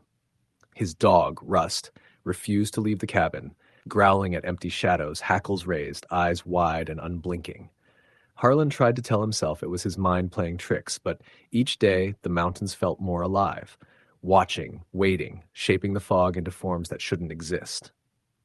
One evening, Harlan's curiosity, or perhaps resignation, overcame his fear. He followed the footprints, cane tapping over frozen earth, until he reached a clearing he had never seen before. It was perfect in its symmetry, unnaturally so, and in the center lay a shallow pit, lined with stones and carved symbols. Around the edges were the remains of small animals, arranged carefully, grotesquely, their eyes staring toward the forest as if seeking something beyond. Harlan knelt, inspecting the pit, and felt a sudden cold wrap around his chest. Shadows coalesced at the edges of the clearing, twisting and bending the trees into forms he couldn't comprehend. The air hummed with a voice that seemed to come from everywhere at once, speaking directly into his mind. It told him he had been chosen, that the hollow demanded his service, his blood, his obedience. He tried to step back, but the shadows lashed out, coiling around his legs like serpents, forcing him closer to the pit. From within the depths, shapes rose, figures too long-limbed, too thin, faces pressed and distorted, their eyes voids of eternal hunger. One reached for him, a hand like gnarled wood, and Harlan felt his body go rigid, powerless to resist. Days later, hunters reported seeing the old cabin abandoned, smoke rising from the chimney, but no one answering the door. Occasionally, travelers passing through the hollow would glimpse Harlan walking the ridge at twilight, cane tapping on the frozen earth, muttering to himself, eyes wide and haunted. And sometimes, if the fog was thick and the night still, a voice could be heard calling from the trees, a warning or a curse. Leave. Leave while you still can. The hollow never forgets, the hollow never forgives, and it always collects. Those who ignored it rarely returned, and those who did came back changed, silent, hollow-eyed, carrying nightmares that followed them home. The mountains kept their secrets, and the hollow waited, patient and eternal, drawing in all who dared tread too close. Years passed, and Dry Hollow became a place of whispered warnings. Children were told to stay away from the woods, adults avoided the roads that led too deep, and the hollow grew thicker, older, hungrier. Shadows lengthened, the fog deepened, and the whispers never ceased. And sometimes, late at night, a traveler would swear they saw a figure at the tree line. Unnaturally tall, thin as a skeleton, eyes black as the void, smiling in a way that no living thing should. And when they turned to run, the fog rose to meet them, cold and suffocating, and the hollow claimed yet another soul. Story the end. The first time the Taylor family heard the whispers, they thought it was the wind. They had driven up from Knoxville, packed into their old SUV, the children bickering in the back seat as they rounded the curves of the Blue Ridge Mountains. The rental cabin they had booked was perched at the end of a narrow gravel lane, surrounded by pines so thick they seemed to drink in the sunlight. The air smelled of wet earth and rot, sharp and bitter. Harold Taylor, a man in his 40s with thinning hair and a permanent crease between his brows, parked the SUV and stared at the cabin. It looked quaint from the outside, rustic in the way that rental listings always described as charming, but there was a heaviness to it, as though it had been pressed down by the mountains themselves. The porch sagged slightly, the wooden steps warped.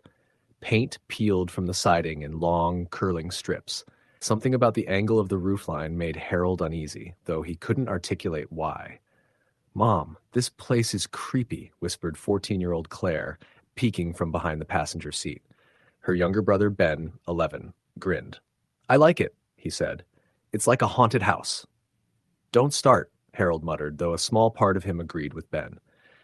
The first night was uneventful, except for the whispers. They began around 2 a.m., soft, almost imperceptible, like the brush of dead leaves against the cabin siding. Harold sat up in bed, listening, straining to catch a word. The sound seemed to come from the woods beyond the porch, deep among the pines. It was a high, fluttering voice, childlike, playful, but layered over it was an undertone that made his stomach twist. Wind, he whispered to himself, though he did not sleep again that night. By morning, the whispers had become distinct phrases, spoken in a cadence that mimicked children singing. Claire found scratch marks on the porch steps, deep gouges as if claws had carved them, arranged in patterns too precise to be accidental. When Harold asked her how they got there, she shrugged, looking away. Maybe the wind, she said. They tried to explore the area, convincing themselves the isolation was a novelty. Harold led the family along a trail that wound down into a hollow.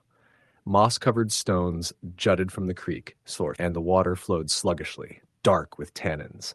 The deeper they went, the more the trees seemed to crowd them, branches like crooked fingers reaching across the path. Claire found more marks on tree trunks, vertical scratches, gashes so deep the inner wood gleamed white against the brown bark. Animals? Harold asked again. He hated the doubt in his voice. No, Claire said softly. She did not meet his eyes. By the second night, the cabin had become alive in ways they could not explain. Doors slammed on their own, floorboards groaned as if someone walked overhead, though the upstairs bedrooms were empty. Ben claimed a small boy had appeared at the foot of his bed, pale and silent, tilting his head unnaturally. When Harold and his wife Marissa checked, the room was empty. The small, cold handprints left on the sheets had vanished. Sleep became impossible.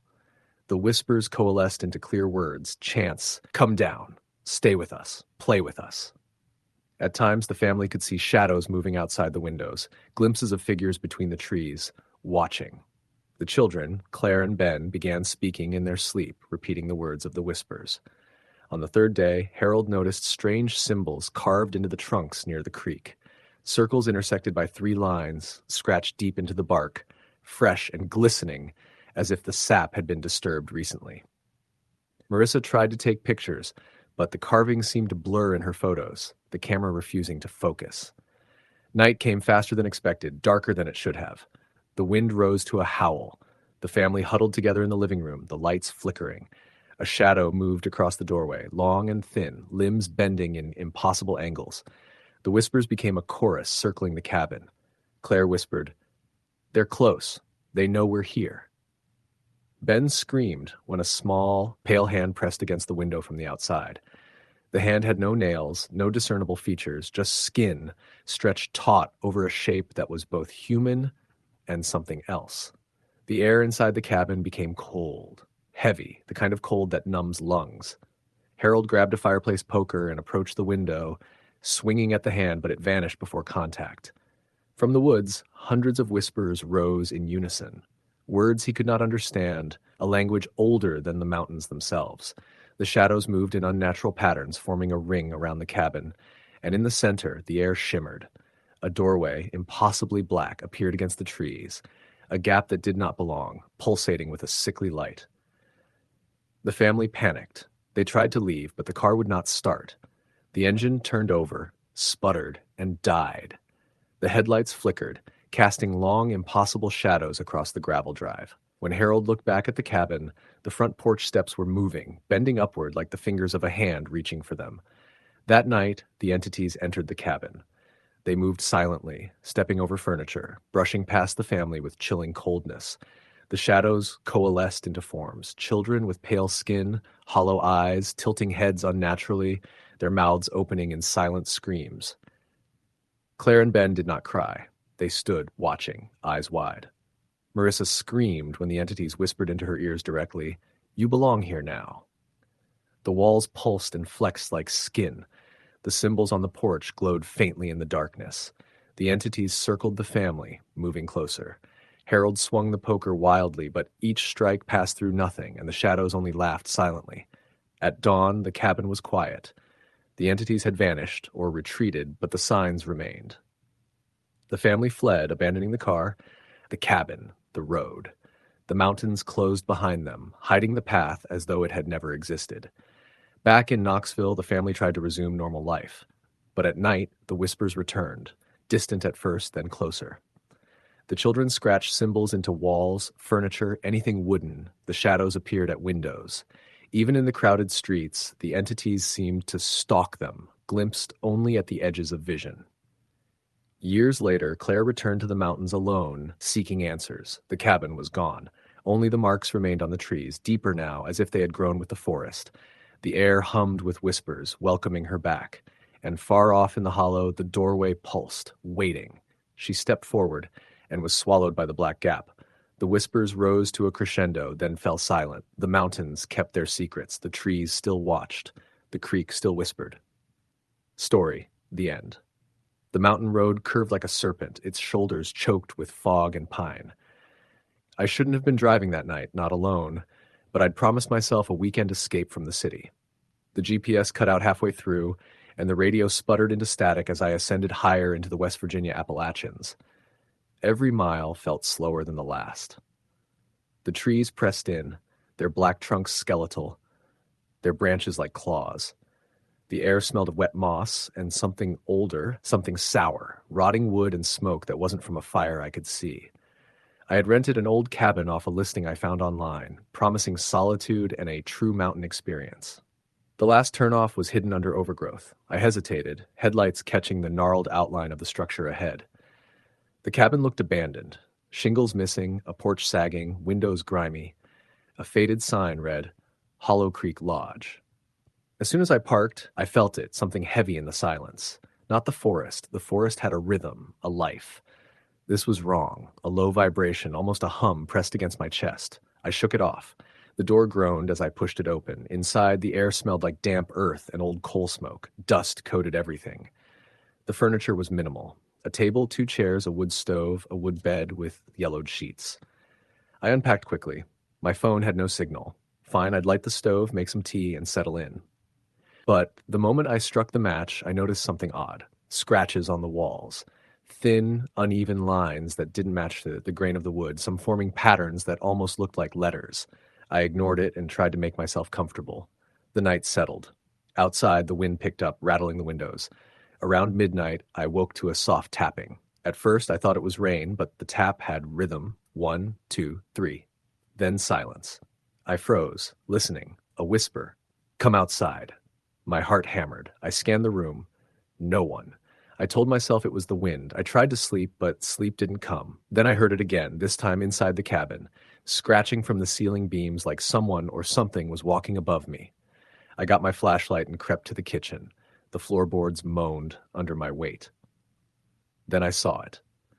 The back door slowly swinging open, even though I had locked it.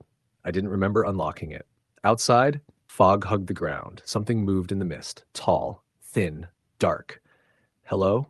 I whispered. No response, just the sound of wet leaves crunching. I ran back into the cabin and locked the door. The next day, trying to rationalize, I explored the nearby woods. A trail led down into a hollow. The fog was heavier here, curling around trees like fingers. I noticed trees with strange carvings, circles, X's, and crude stick figures. The deeper I went, the more the forest seemed alive. Branches scraped my arms, and every now and then a shape would flit between the trees, always just at the edge of sight. Eventually, I stumbled into a clearing. A small stone well sat in the center, overgrown, ancient. Around it, the ground was bare, trampled in concentric circles. Then I saw them, footprints. Bare, human, but oddly elongated, stretching unnaturally into the mud. They led away from the well and into the dense trees. A sound came from behind me, a guttural chant. I spun around. The forest was full of shadows, dozens of them. Pale, hunched, their faces hidden, but I felt eyes on me. I ran blindly back toward the cabin, tripping over roots, cutting myself on branches. The chanting followed, growing louder, echoing off the hollow's walls. Back in the cabin, I tried to barricade the doors and windows. The shadows pressed against the glass, fingers scraping. I called 911, but no signal. My phone battery was dying. I could hear footsteps inside the walls now, running, stomping, crawling. Every room echoed with it. I fled to the attic, hoping for an escape route through a window. There, I found a chest, old and rotted. Inside were journals, yellowed photographs, and a small music box. The journals belonged to previous occupants. Each one told the same story, a family moving to Hollow Creek, isolation, hearing voices, disappearing. Some mentioned them, entities in the forest that collected souls that hungered. I opened the music box, a haunting lullaby played, and then I felt it. A cold hand on my shoulder. I spun around. Nothing. But the attic seemed to stretch infinitely. Shadows writhed in the corners. The floorboards groaned as if something beneath the cabin moved. I realized the scratching, the tapping, the footsteps. They weren't outside. They were under the floor, waiting. I didn't sleep that night. At first light, I ran. I didn't pack, didn't stop. My car slid through mud, tires spinning, until I reached the main road. Behind me, the forest loomed, silent, patient. Weeks later, I learned the truth. Hollow Creek Lodge wasn't on any modern map. Locals in the nearest town avoided the roads leading into those mountains. They spoke of families vanishing in the holler, children disappearing, travelers who never returned. Some said the forest was cursed, hungering for life to replace what it lost. I kept the music box. At night, it would play on its own, a faint, distorted lullaby. Sometimes I'd see shadows out of the corner of my eye, moving toward me in the dark. And sometimes when the wind blew from the east, I heard it whisper, "Come back. The holler wants you. I know it's coming. I hear it now, scratching at the walls of my apartment. The floors creak, shadows gather, the lullaby plays. And I know that one day I won't run fast enough." Story the end. The mountains were quiet that summer, too quiet for anyone who had grown up in the hollers of eastern Kentucky. The kind of quiet that makes your skin crawl, like the woods themselves were holding their breath. A heavy fog hung low in the valleys, curling around the trees like smoke, and the river that cut through the ridge seemed darker than usual, sluggish, almost viscous. Jonah Hayes had come back to the holler for the first time in nearly 10 years. He had left for Louisville after high school, chasing a life he thought would be freer, brighter. But the call of the mountains was stronger than he realized. His grandmother had died, leaving him the old farmhouse perched on the side of a hill overlooking the creek. It was a small, squat structure, paint peeling from the weather, its porch sagging under the weight of decades. Jonah had remembered it fondly as a child, but now it felt wrong, hollow, as if it had been waiting. The first night was uneventful, though Jonah couldn't shake the sense of being watched. Boone, his cousin's mutt who had come along reluctantly, whimpered in the corner of the porch, ears pinned back. A wind rattled the windows, carrying the smell of rot and something iron-like, tangy in the air. Jonah shrugged, telling himself the house was old and the mountains had their own moods. It wasn't long before he began hearing noises that didn't make sense. Faint footsteps in the attic, soft scratching against the walls. At first, he told himself it was raccoons or squirrels, maybe even rats. But the noises didn't stay outside. They followed him. In the pantry, behind the water pump, along the hallways. Sometimes he would hear low humming, almost like chanting. But he would find the house empty. Boone would growl, hackles raised, teeth bared at corners where nothing stood. One evening, Jonah found strange symbols scratched into the dirt outside the porch. Triangles, circles, lines intersecting at odd angles. He bent down, brushing his fingers over them, and Boone yelped, snapping his head toward the woods. Jonah looked, and for the first time, really saw the forest differently. The trees weren't just trees. They were black silhouettes, leaning in slightly, branches twisted like fingers reaching for him. Sleep came reluctantly, plagued by dreams that felt more like memories of someone else. In those dreams, Jonah was running through the woods, chased by a man or something that resembled a man. Its limbs were unnaturally long, dragging through the underbrush, and its face, he could never make out the face, only the faint glow of yellow eyes. It whispered his name over and over, slow, deliberate. Each time he woke, Boone would be standing over him, growling at the corner of the room, even though it was morning, even though the sunlight streamed in. Days passed, each one stretching into the next. Jonah started noticing more than sounds, smells too. The iron scent lingered, heavy and sweet, like blood in the dirt. The fog thickened, rolling down the ridges and filling the holler until it was impossible to see past a few feet. Jonah tried to leave, tried to drive down the narrow dirt road that led to the main highway, but every time he approached, the fog seemed to thicken, the road elongating, twisting.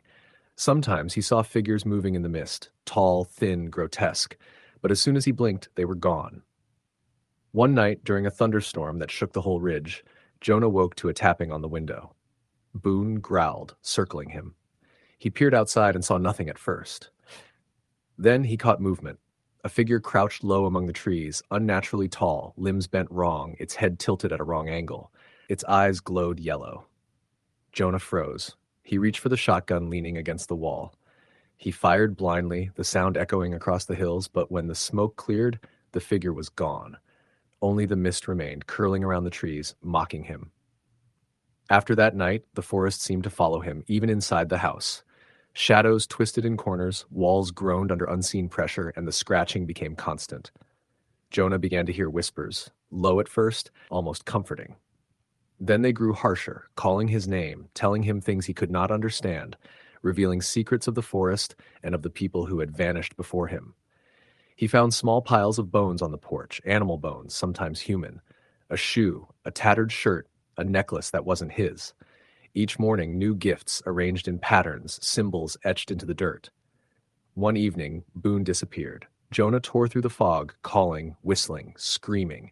At the edge of the creek, he found the dog, but not alive. Boone lay in the mud, limbs twisted unnaturally, surrounded by dolls crudely fashioned from sticks and rags. Each doll had something personal. Boone's color, a scrap of Jonah's shirt. Jonah staggered back to the house, heart hammering, sweat running down his face. Sleep became impossible. The forest no longer hid its horrors. At night, Jonah could hear figures moving outside, their elongated limbs scraping the trees, whispering in voices that were not quite human. One night, he peered out the window and saw them. Dozens of them, moving silently, circling the house, yellow eyes glowing. He tried to leave, but the truck wouldn't start. The fog pressed in, thick and choking, hiding the road and making every direction look the same. Jonah realized he had been trapped here from the moment he arrived. Weeks bled into months. Jonah's hair grew long, his skin pale and scratched. He began marking the days on the walls, only to find the marks erased in the morning. He noticed the symbols outside growing more complex, the footprints larger, clawed, circling the house endlessly. He started talking to the shadows, bargaining with the figures in the forest, promising obedience, promising silence. They answered in whispers, in scratching, in faint laughter carried by the wind. Eventually, Jonah understood. The forest didn't want to kill him. It wanted to claim him. The figures were guardians, predators, former humans who had been changed. The holler fed on isolation, on fear, on the longing of those who thought they could escape the mountain's embrace. He realized his grandmother had known, had always known. The house had been left to him, not as an inheritance, but as a trap, a test, a calling. One night, he followed the creek deeper into the woods, drawn by a fire he could feel more than see. There, in a clearing, were dozens of figures kneeling in a circle, swaying. At the center, dolls, animal, human, twisted together. The whispers called his name in a chorus. Jonah felt his body stretch, limbs twisting, flesh hardening. He no longer felt fear, only the compulsion to join, to kneel in the mud and mist, becoming part of the forest. Boone, or what Boone had become, ran in and out of the circle, barking and howling with the others. Time lost meaning. Jonah became something else, something tied to the shadows and the fog. The cabin decayed, the forest claimed the road, and the fog never lifted. Occasionally, someone new would wander into the holler, hear the whispers, the scratching, the footsteps circling just beyond the path. And those who listened too closely vanished, swallowed into the forest, added to the chorus. The journal remained in the cabin, pages yellowed and brittle. Visitors sometimes found it, reading the scrawled warning in a hand that was no longer human. They wait, always. Don't leave the house. Most laughed, thinking it a prank. All of them disappeared. The holler grew darker, the shadows deeper, and the whispers never stopped. The mountains always remembered, always waited, always fed. Story the end. The wind howled across the Appalachian ridge, carrying the scent of pine, damp earth, and something far fouler, something metallic that clung to the hollow like a curse. A thin layer of snow dusted the ground, though it was late October, too early for winter, yet thick enough to make the woods eerily silent. The trees creaked as if protesting the cold, their skeletal branches twisting against the gray sky. Jared McCall trudged through the underbrush, the weight of his pack pressing into his shoulders. He had come to the mountains to escape the small town where everyone knew too much about everyone else, escape the shadow of his father, escape the long, cold nights that felt too heavy in the city. His uncle had left him the old family cabin, a squat, weathered structure hidden deep in a hollow off the beaten path. Locals called the area Grayson Hollow, but most avoided it after dark. Stories about the place were whispered in the general store, usually punctuated with nervous laughter. Jared didn't care about stories. The cabin appeared suddenly, tucked against the rise of a hill, smoke curling from a rusted chimney. Its walls leaned in odd angles, boards warped with age, windows clouded with dust and time. He dropped his pack, his boots sinking into wet leaves. He called out, but his voice seemed to vanish into the woods. There was no reply, no rustle of animals, no sound of life. The silence was thick, unnatural. Inside, the cabin smelled of rot and mildew, layered with the faint, cloying scent of decay that clung to old wood. Dust floated in the shafts of fading sunlight. He set down his gear, ran a hand over the table that had belonged to his grandfather, and felt a twinge of unease. Something about the place felt alive, as if it were breathing around him. That night, the wind shifted, carrying low moans through the hollow. He sat by the dying fire, staring at the darkened windows. He told himself it was just the wind, that he was imagining things. But then came the first knock. 3 light raps, deliberate, measured, coming from the cabin door. Jared froze. "Hello," he called. Silence, then the knocks again. They sounded wrong, as if they were coming from inside the door rather than out. He forced himself up, heart hammering, and opened it. Nothing. Just the hollow, dark and still, the trees swaying in a wind that now felt colder, sharper, like a blade against his skin. Over the next days, the cabin seemed to watch him. Objects shifted slightly when he wasn't looking. The firewood he stacked would topple overnight. The floor creaked as if footsteps moved just out of sight. The whispers began quietly at first, a murmur that seemed to drift from the walls themselves. Then they spoke his name. Jared, Jared. He tried to leave, but the hollow resisted. Trails that should lead down the mountain looped back to the cabin. The creek that fed the spring beside the cabin appeared to move in impossible directions, bending around trees that shouldn't have been there. Even Buck, the old coonhound he had brought along, refused to leave the porch, growling at shadows Jared couldn't see. One night, Jared awoke to the smell of iron. His eyes adjusted to the dim moonlight filtering through the windows, and he saw them, faint outlines pressed against the glass, faces distorted and gray, eyes hollow. They didn't speak, didn't move, but their presence filled the cabin like a suffocating weight. He tried to rationalize it, a trick of the light, exhaustion, stress, but deep down he knew it was something else, something alive, something that belonged to the hollow. As the days dragged on, Jared's reality began to unravel. He dreamt of Grayson Hollow filled with twisted figures that weren't quite human. Children with faces like masks, their mouths sewn shut, reaching toward him. He saw his uncle's face in the bark of trees, pale and hollow-eyed, whispering a language he couldn't understand. The whispers followed him from dream into day, rattling in his skull. They mocked him, laughed at him, pressed his own fears back in ways that made him scream at night. He explored the woods, trying to find a way out, but the trees seemed to shift when he wasn't looking. Paths that should lead to the main road twisted back to the cabin. One evening he stumbled upon a clearing he had never seen before. In its center lay a pit, roughly dug, the edges lined with bones, human, animal, some too small to identify, some strangely malformed. The smell was unbearable, metallic and sharp. The whispers grew louder, insistent, chanting his name like a prayer or a curse. He fled back to the cabin, but it had changed. The door was sealed from the outside now, boards nailed across with rough, splintered wood. He pounded, screamed, tried to break through, but it held firm. Inside, the shadows moved with a purpose. Figures, thin, elongated, grotesque, slithered along the walls and ceiling, their limbs bent at impossible angles. They whispered, always whispering, telling him things no one should ever know, showing him memories of things that hadn't happened, futures that might yet be. Weeks passed, or maybe hours. Jared no longer kept track. Food rotted in the corner, the fire burned low and gray. The figures began to speak his name aloud, not as a whisper, but as a hiss, calling him to the woods. One night, he followed them. The trees opened a path, cold air biting at his lungs. He walked deeper than he had ever dared, until he came to a clearing where the ground was blackened and wet. Shapes rose from the soil. Bodies twisted into forms that should not exist, hands clawing, faces frozen in silent screams. He wanted to turn, to run back, but the hollow had him. The whispers filled his mind entirely, drowning out reason, memory, self. He felt his body bending, his limbs twisting, flesh stretching in ways that should be impossible. Pain cut through him, sharp as knives, then dull, then nothing. He became part of the hollow, another shadow, another whisper, waiting in the trees for the next wanderer.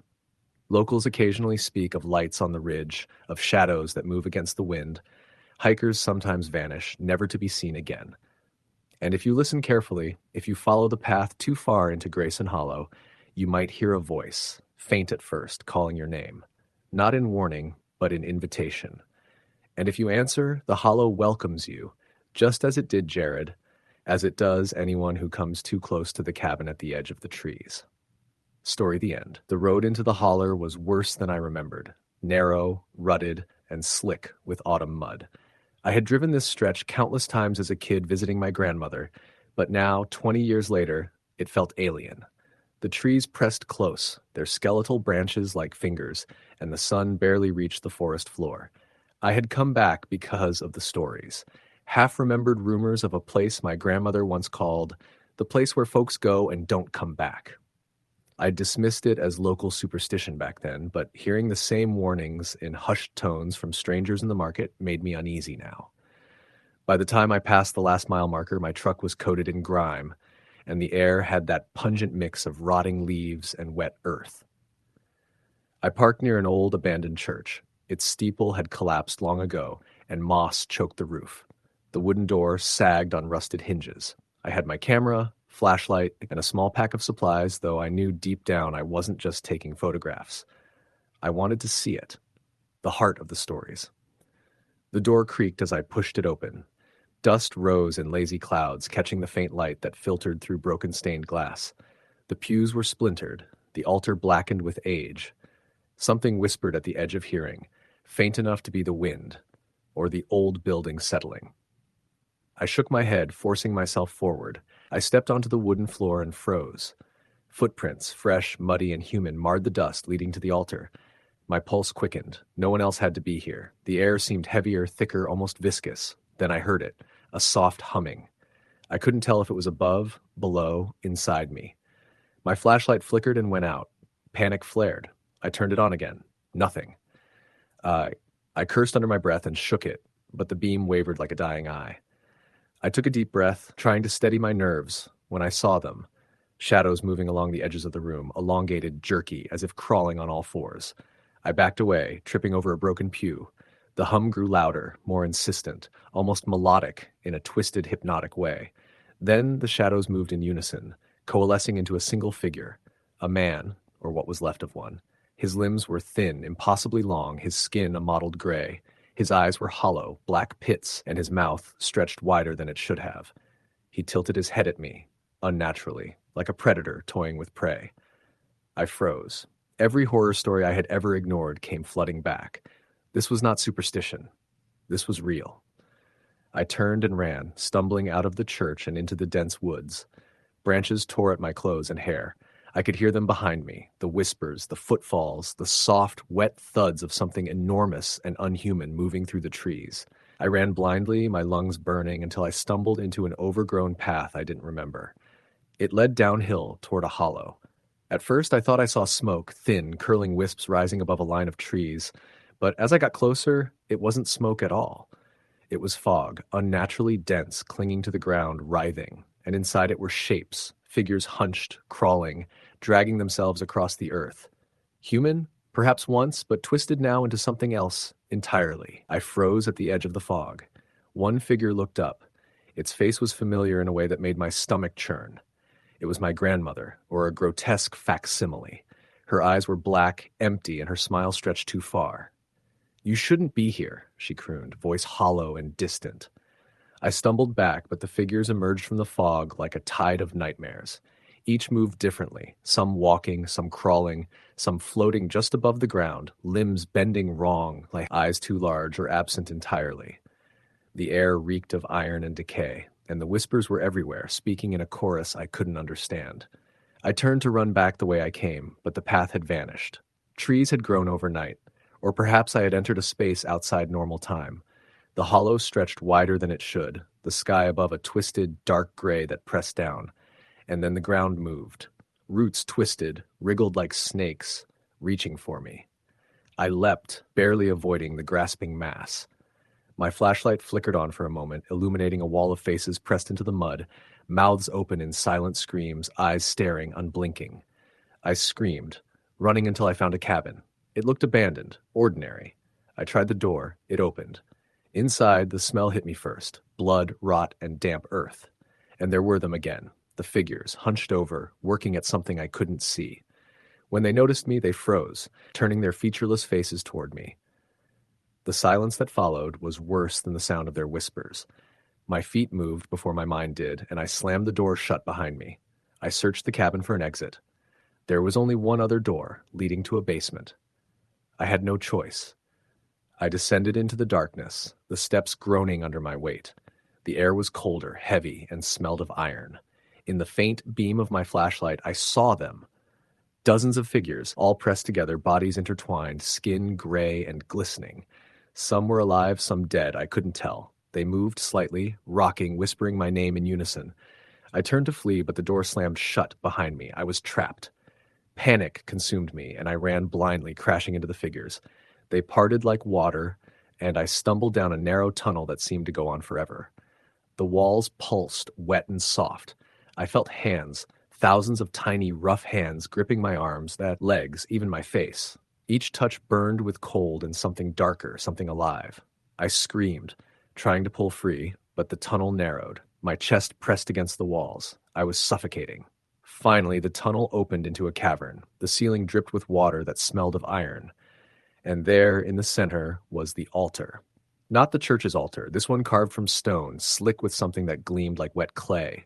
On it lay bodies, pale, twisted, some familiar faces from childhood rumors and town gossip. And above them, suspended in the cavern's dim light, was the figure of my grandmother again, arms outstretched, eyes black and endless. "Stay," she whispered. "All of you stay." I bolted, running blind through the cavern, the walls closing in, roots reaching, hands pulling. When I finally broke through to the forest, it was night. The trees loomed, the wind whispered.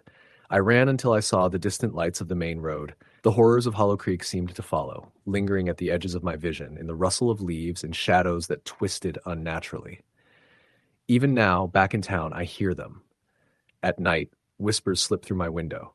I wake to find dirt in my hair, scratches on my arms, and the faint smell of iron in the air. Hollow Creek doesn't want visitors, it wants souls, and I know it's only a matter of time before it comes back for me. Every night, in my dreams, the fog rolls in, the hands reach, and my grandmother's hollow eyes watch me waiting. Story the end. The mountain road had been quiet for hours, the kind of silence that presses on your chest and makes your ears ring. Samuel Brooks had driven this route countless times, but tonight felt different.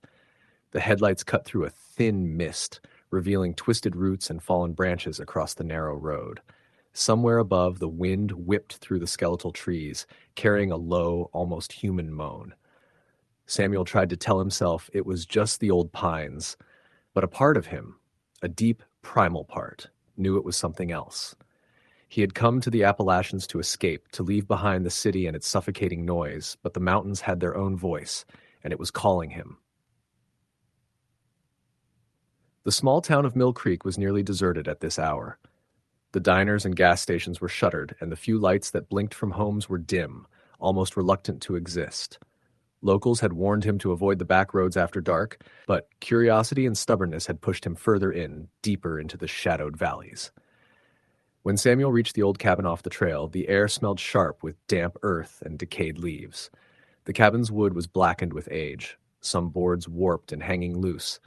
A single window reflected his flashlight in shards, revealing fleeting shapes behind the glass. His heart quickened, but he reasoned they were likely raccoons or stray cats. Still, he shivered and tugged his jacket tighter, stepping inside. The floor creaked underfoot, a chorus of groans and protests. Dust hung thick, and cobwebs draped the corners like tattered curtains. The fireplace was cold, filled with ashes that hinted at a fire long extinguished. As he explored, Samuel noticed something strange. Faint scratches on the walls, nearly invisible, forming patterns that didn't make sense. They weren't letters, not exactly, but something older than memory. A sudden knock from the back room made him freeze. Another followed, then another, rapid and uneven, like fingers drumming on a coffin lid. "Hello?" he called, voice tight, echoing. Silence. Only the wind answered, rattling the window panes. Samuel edged toward the noise, every nerve screaming, and opened the door. The room was empty. Yet the temperature had dropped sharply, and his breath puffed out in thick clouds. Then he saw it, a shape dark and low in the corner. It moved just at the edge of his vision. When he looked directly, it was gone, leaving only a whisper in the shadows. The whispering began softly at first, curling around the edges of his mind. It spoke in fragments, words he could almost understand. Join, follow, leave, never. Panic surged. He ran back to his car, fumbling with the keys. The engine roared to life, but when he looked in the rearview mirror, movement streaked among the trees, shapes too tall, too thin, and impossibly fast. As Samuel drove down the twisting road, branches clawed at the sides of the car, leaving deep scratches. Shadows flickered, sometimes human, sometimes not. Then he saw a figure directly ahead. It was a man, or what had once been a man, with hollow eyes and a twisted, grinless mouth. Samuel swerved, narrowly missing it, but the figure didn't move. The road behind it was empty. Panic overtook reason.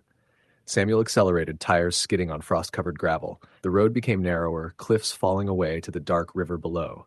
The fog thickened, swallowing headlights, making distance meaningless. He thought he saw another figure on the bridge ahead, tall, thin, with arms stretched unnaturally long. But as he approached, it vanished. Hours seemed to stretch into eternity. The road twisted back on itself, or maybe it was the same stretch repeating endlessly. Samuel's phone had no signal, and the gas gauge inched toward empty. Every shadow seemed to reach for him, every sound a warning. And then he heard laughter, soft, childlike, impossibly close. The voice called his name. Samuel slammed on the brakes when the truck jolted violently. In the headlights, dozens of figures stood on the road. Their faces were hidden in shadow, but their bodies moved in jerky, unnatural ways. Some had limbs too long, fingers curling like claws. Others were small, twisted, and grotesque. They didn't speak. They just watched. Their eyes gleamed with a darkness that felt alive. He tried to drive around them, but the figures shifted impossibly, appearing wherever he aimed the truck. One reached out, fingers brushing the side mirror. Samuel screamed, swerving again, and the truck skidded off the road, crashing through underbrush and striking a fallen tree. The engine died. Shaking and bleeding from minor cuts, he stumbled into the woods. The whispering surrounded him now, voices overlapping, echoing through the trees. "You can't leave. Join us. Follow. Forever." Every step he took seemed futile. The forest rearranged itself, paths twisting and folding, leading him deeper into a nightmare. He found himself at the entrance to a cave, black and yawning. Something inside called to him, warm and insistent despite the chill. Samuel had no choice but to enter.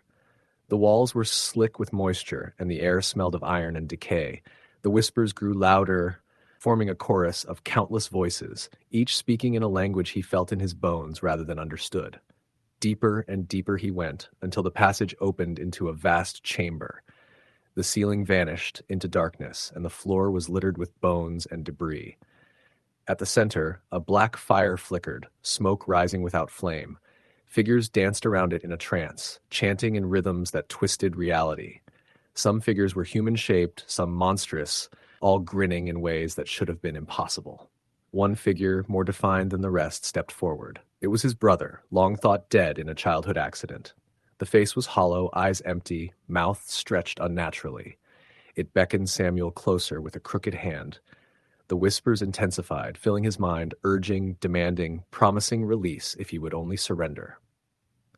Samuel ran, but the chamber was infinite. Hallways folding back on themselves, tunnels looping endlessly. Figures lurked at every corner, faces familiar yet warped, calling, pleading, laughing. The black fire cast shadows that moved independently, stretching to grab him. Every attempt to flee led him deeper into the mountain's dark heart. Eventually, exhaustion claimed him. He collapsed, the figures closing in. One leaned over him, its voice like gravel and ice. "You belong here now." Darkness consumed him. Days, or perhaps weeks later, his truck was found at the edge of the forest, empty, engine cold. Locals spoke in hushed tones about the haunted back roads, warning travelers that the mountains never forget. And if the wind carries a faint whisper, or if the fog curls unnaturally through the trees, some claim they hear Samuel's voice, begging for release, while the shadows wait patiently for the next wanderer. Story the end. Jacob had never intended to stay in the mountains long. He was a city kid, born in Charleston, West Virginia, raised on convenience stores and concrete. But the letter came in a yellowed envelope, stamped with a postmark he didn't recognize. It was from a lawyer in Clay County. His name, along with his mother's maiden name, was written on the front in careful script. Inside, the letter explained that he had inherited a parcel of land, a small plot tucked deep in the Appalachian hollows, property that had been in his family for generations.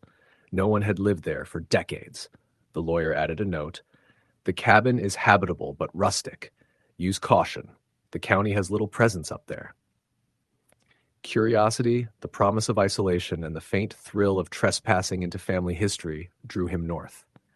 He left Charleston on a gray October morning, driving a beat-up pickup with a cooler of food and a duffel bag of supplies. The GPS directed him to a series of winding mountain roads, narrowing as the elevation rose. Fog clung to the trees, and the air smelled damp and mossy. After miles of twisting asphalt, he reached the dirt path marked on the map, a rough, rutted track ascending toward the ridge where the property was said to sit. The first night in the cabin was unsettling. It had a porch with missing boards, windows clouded with grime, and a sagging roof. Inside, the walls were lined with dark wood, warped and damp. A single rusted wood stove sat in the corner. He unpacked his small pack of supplies, lit a candle, and tried to ignore the eerie silence that hung over the place. Outside, the wind rattled the trees, making them groan like the hull of a ship in a storm. He awoke in the dead of night to a faint tapping at the window. At first, he thought it was branches in the wind, but the rhythm was deliberate, soft, slow, like fingernails rapping against glass. He froze, staring into the darkness. The candle flickered, and in the dim light he thought he saw a shadow moving behind the trees. Holding his breath, he listened. Nothing else came. He convinced himself it was an animal, a raccoon or possum, and tried to sleep.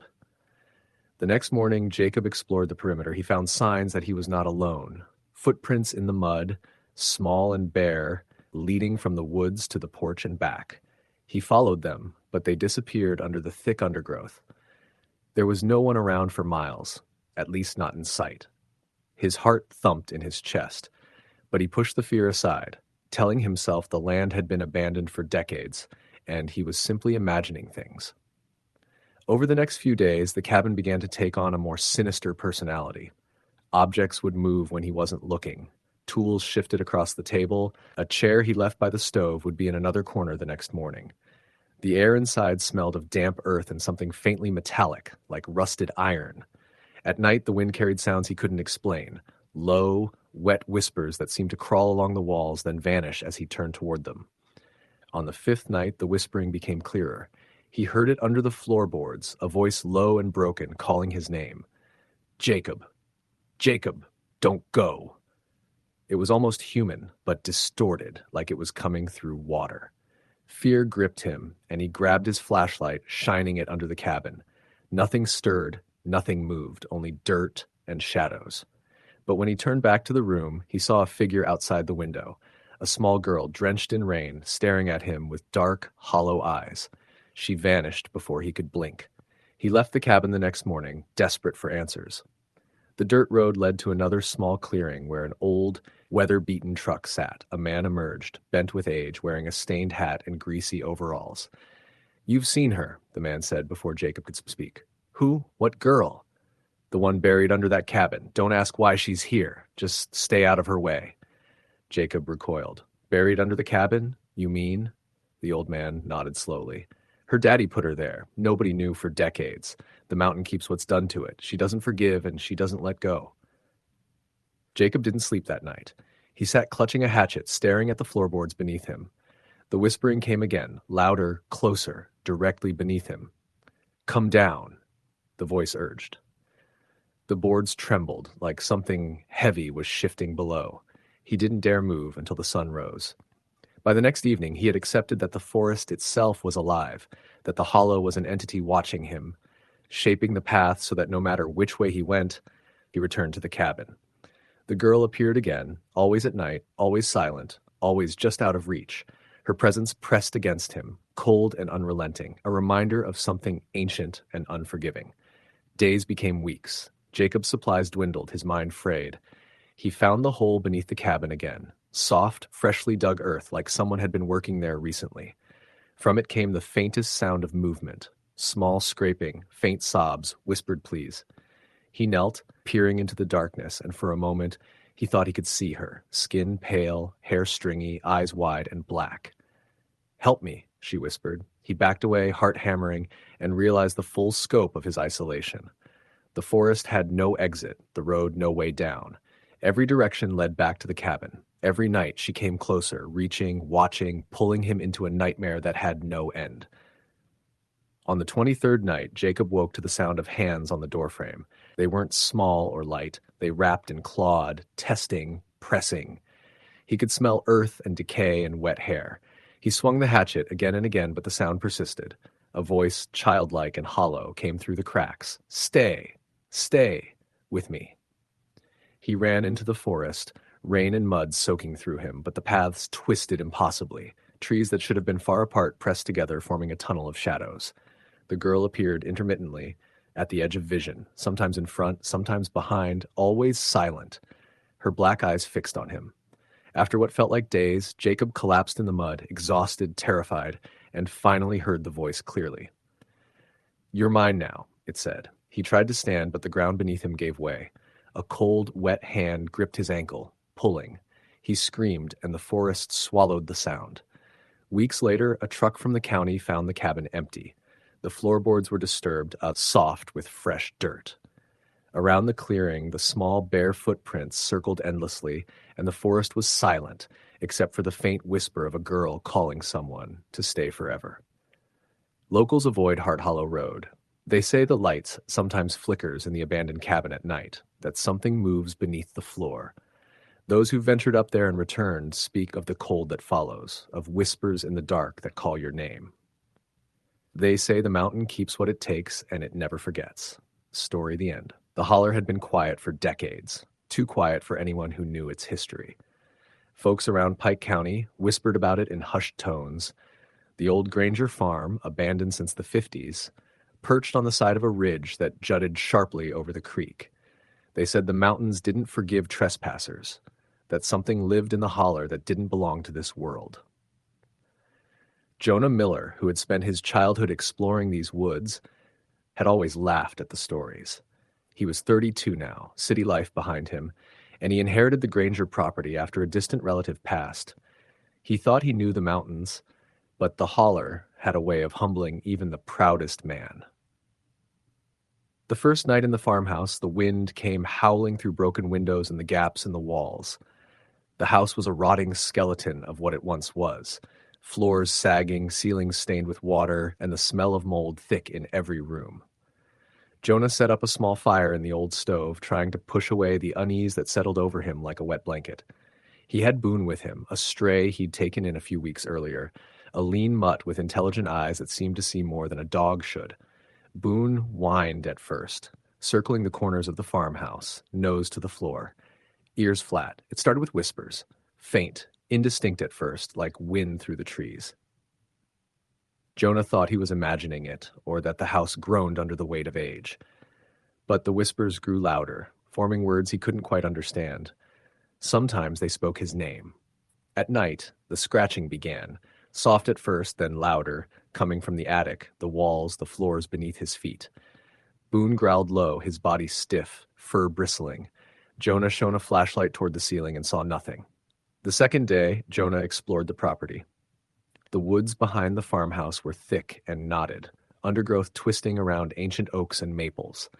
The creek ran sluggishly, black as ink in the afternoon light. He noticed strange things almost immediately. Broken branches arranged in patterns, small piles of stones with scratches in the dirt around them, footprints that didn't resemble any animal he knew. He brushed it off as remnants from trespassers or perhaps hunters long gone. But when he followed the creek further into the woods, Boone suddenly bolted, teeth bared at shadows that Jonah couldn't see. That night, the scratching returned, now at the windows. Jonah tried to ignore it, but then he saw the eyes, pale yellow, gleaming faintly in the dark. He froze.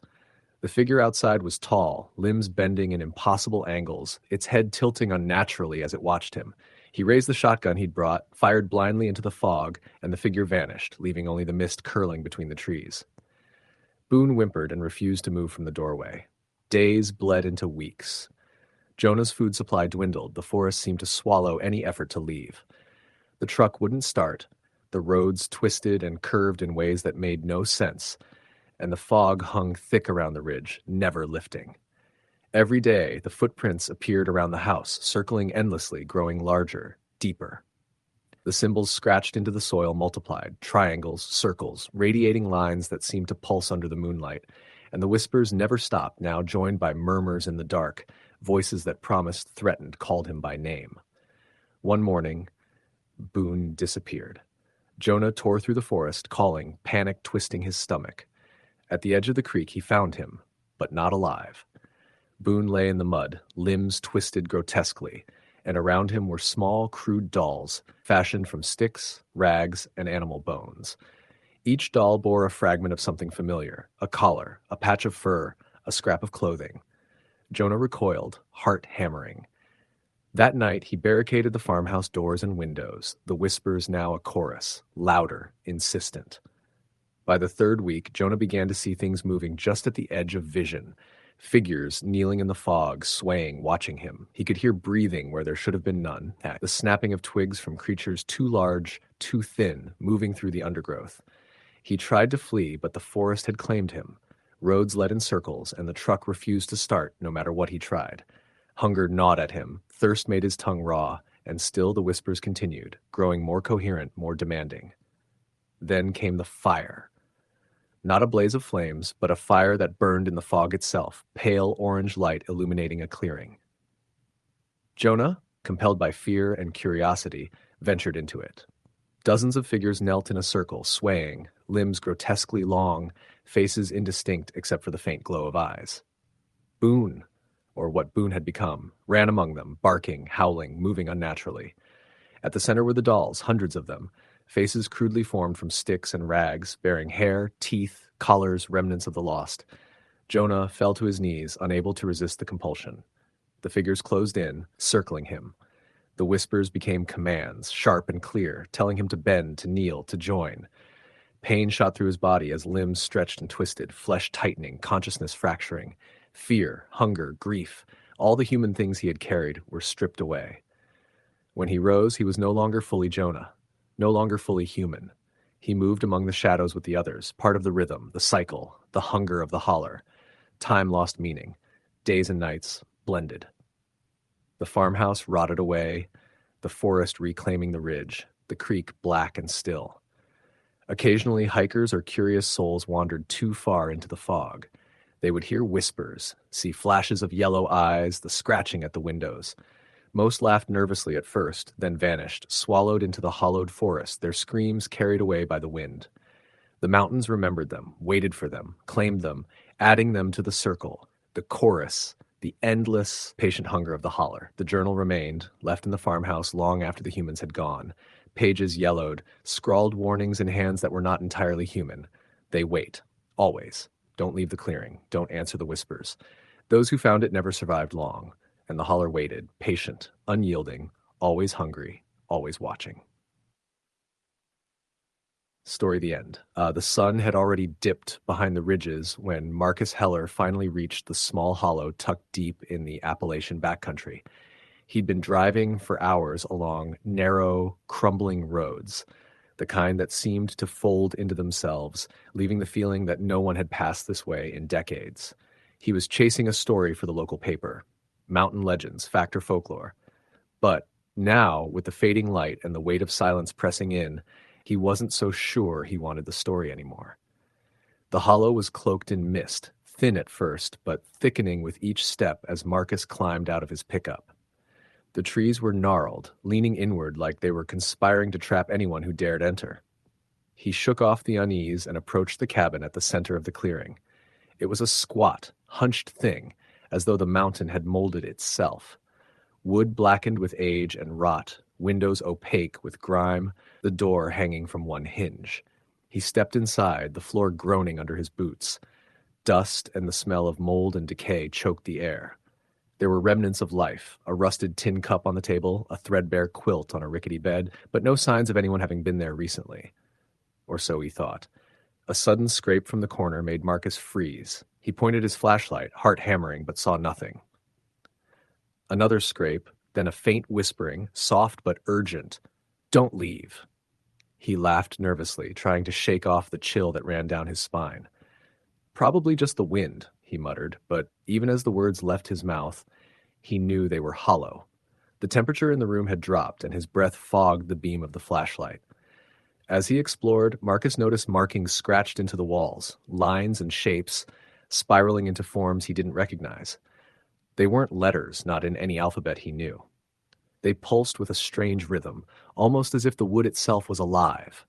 He was about to leave when he noticed movement outside the window. A figure stood at the edge of the clearing, tall, thin, and impossibly still.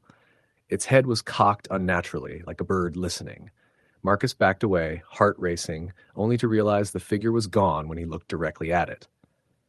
Shaking, he ran to the truck, but the moment he reached the clearing, he realized the road was gone. In its place, there was only forest, twisting in impossible angles stretching farther than any valley could. Panic clawed at him. He shouted, but the mist swallowed his voice, carrying it away like it had never been. Then the whispers returned, louder, surrounding him. "Join us, follow, stay forever." He spun, flashlight slicing through the fog, catching glimpses of more figures emerging. Tall, emaciated shapes, some with limbs too long, faces hidden in shadows, all watching, waiting. Their eyes glimmered with an unnatural light, black and deep. Marcus ran blindly into the woods, branches tearing at his clothes and skin. He thought he could find the road again, but every direction he took led him deeper into a labyrinth of trees, hills, and unseen ravines. The whispers escalated into chanting, low and resonant, vibrating through his chest and skull. Hours, or maybe minutes, passed until he stumbled into a clearing dominated by a massive, ancient tree. Its bark was dark and twisted, knotted with faces that seemed to writhe and scream silently. At its base was a pit, black and bottomless, from which the chanting echoed. Figures circled the pit, moving in a rhythm that was hypnotic and alien. One of the figures stepped forward. It was a woman, or what had once been a woman.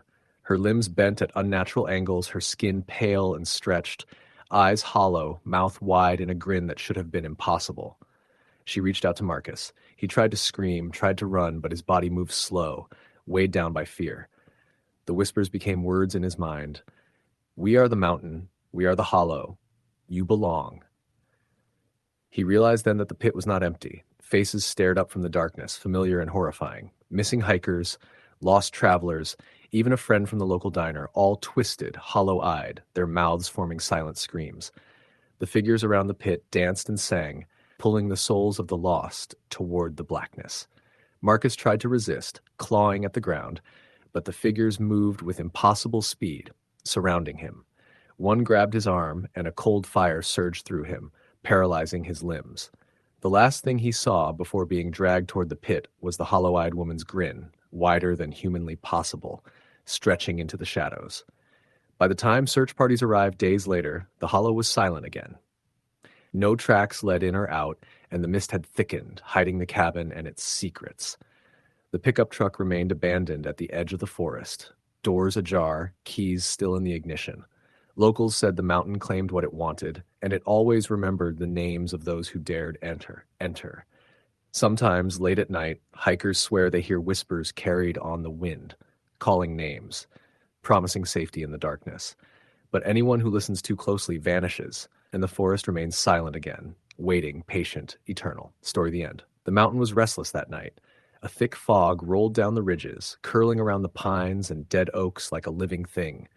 The hollow lay silent beneath it, a scar of dark earth and tangled roots hidden from any road or human eye. Only the wind stirred, carrying the faint smell of smoke and decay, whispering across the valley in tones too low to understand, but impossible to ignore. Eli Thompson had been living alone in the Appalachians for months. He was a woodsman by trade, a man who claimed solitude was his only comfort. The old cabin he rented from a distant cousin was isolated, the kind of place where even the sun struggled to pierce the canopy in winter. It was the perfect retreat, or so he had thought. The first warning came subtly. At dawn, Eli noticed the snow at the edge of the hollow wasn't pure. It bore footprints, long and thin, too large to be human, yet unmistakably bipedal. They started at the tree line and disappeared into the fog as if whoever or whatever had made them had walked straight into the air. He shrugged, blaming travelers or hunters. The hollow was remote, yes, but not unvisited. By the third day, the air itself seemed heavier, thicker, carrying whispers so faint he almost convinced himself he had imagined them. They teased at the edge of hearing, like wind through hollow logs. But they weren't the wind. He heard them distinctly one morning as he chopped firewood. Eli! Eli! He froze mid-swing, axe raised, eyes scanning the fog. There was no one there, only the trees, stark and silent, their branches clawing the sky.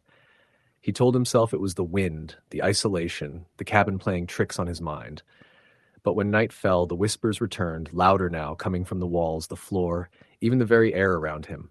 He tried to ignore them. He slept during the day and moved only under the faint light of dawn, but the hollow had other plans. One evening, he found his dog, a black lab named Boone, trembling at the doorway. Its growl was low and angry, but its eyes were fixed on the woods.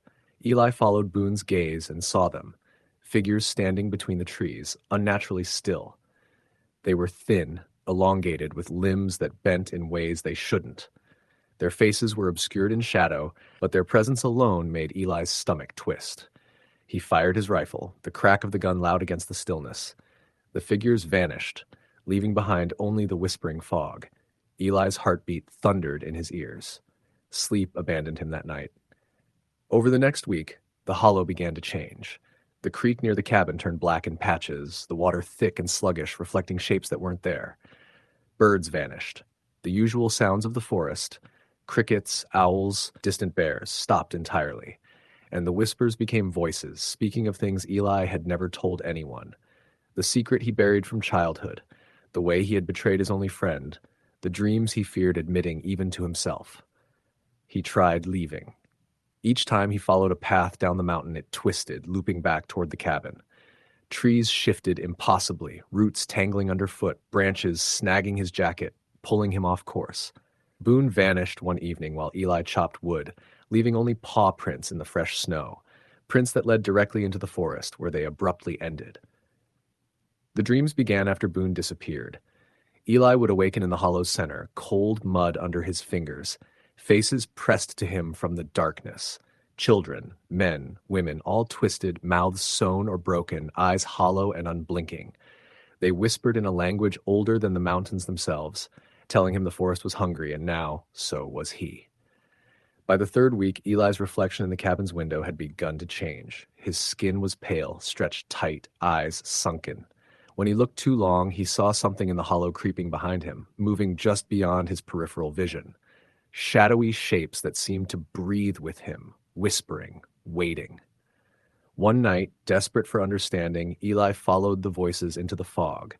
The hollow seemed to guide him, the snow crunching under his boots louder than it should, echoes twisting unnaturally. He came to a clearing he hadn't seen before. In the center lay a circle of stones, blackened and slick with something dark, almost like blood. Within the circle were shapes, twisted bodies, too thin to be human, some bound, some contorted, all staring silently at the sky. The whispers turned to screams then, loud and overwhelming. They filled his head, filling every thought, every memory, every corner of his mind. He tried to run, but the hollow had him. Trees bent around him, trapping him in place.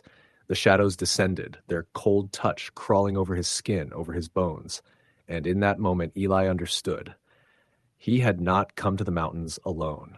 The hollow had always been waiting, and now it had claimed him. His body bent and twisted, reshaped by the cold, by the hunger, until he was no longer just a man, but a part of the forest itself. Another whisper in the fog, another shadow in the trees. Locals occasionally speak of Grayson Ridge, of the hollow that eats those who wander too far. Hikers sometimes vanish, the snow covering all traces of their paths. If you listen on a foggy morning, the wind carries voices that call your name softly, and if you follow them, the hollow waits, patient, endless, and hungry, ready to add you to its collection. Story the end. The mountains of West Virginia are not kind to outsiders. People say the hollows breathe and watch, that the woods have teeth. I didn't believe it. Not at first. I was a reporter, chasing a story about ghost towns and lost Appalachian communities, thinking I'd find nothing more than abandoned cabins and overgrown trails. The town I stumbled upon had no name on the maps. Locals called it Widow's Hollow, a place that wasn't supposed to exist. I reached it just before dusk, following a road so narrow and winding I wasn't sure it hadn't grown over entirely. The trees leaned inward like they were conspiring, their bare branches scratching against each other in the wind. The first thing I noticed was the silence. Not the kind that settles after a storm, but the kind that hums, dense and heavy. The air tasted metallic. The few houses I passed were weathered, paint peeling, porches sagging. No smoke from chimneys, no dogs barking, no children shouting. Just silence, and the occasional rustle in the underbrush that made me jump. I parked near a dilapidated general store and walked inside. Dust coated every surface. Shelves sagged under the weight of canned goods that had long since expired. But it wasn't empty. Small, scrawled notes were tacked to the walls. Warnings, prayers, names. Many of them crossed out. "Leave," one read. Another, "It watches." I laughed nervously. A story about scared old-timers leaving cryptic warnings, that was good enough. I spent the evening photographing the town and taking notes, unaware that eyes followed me from every shadow.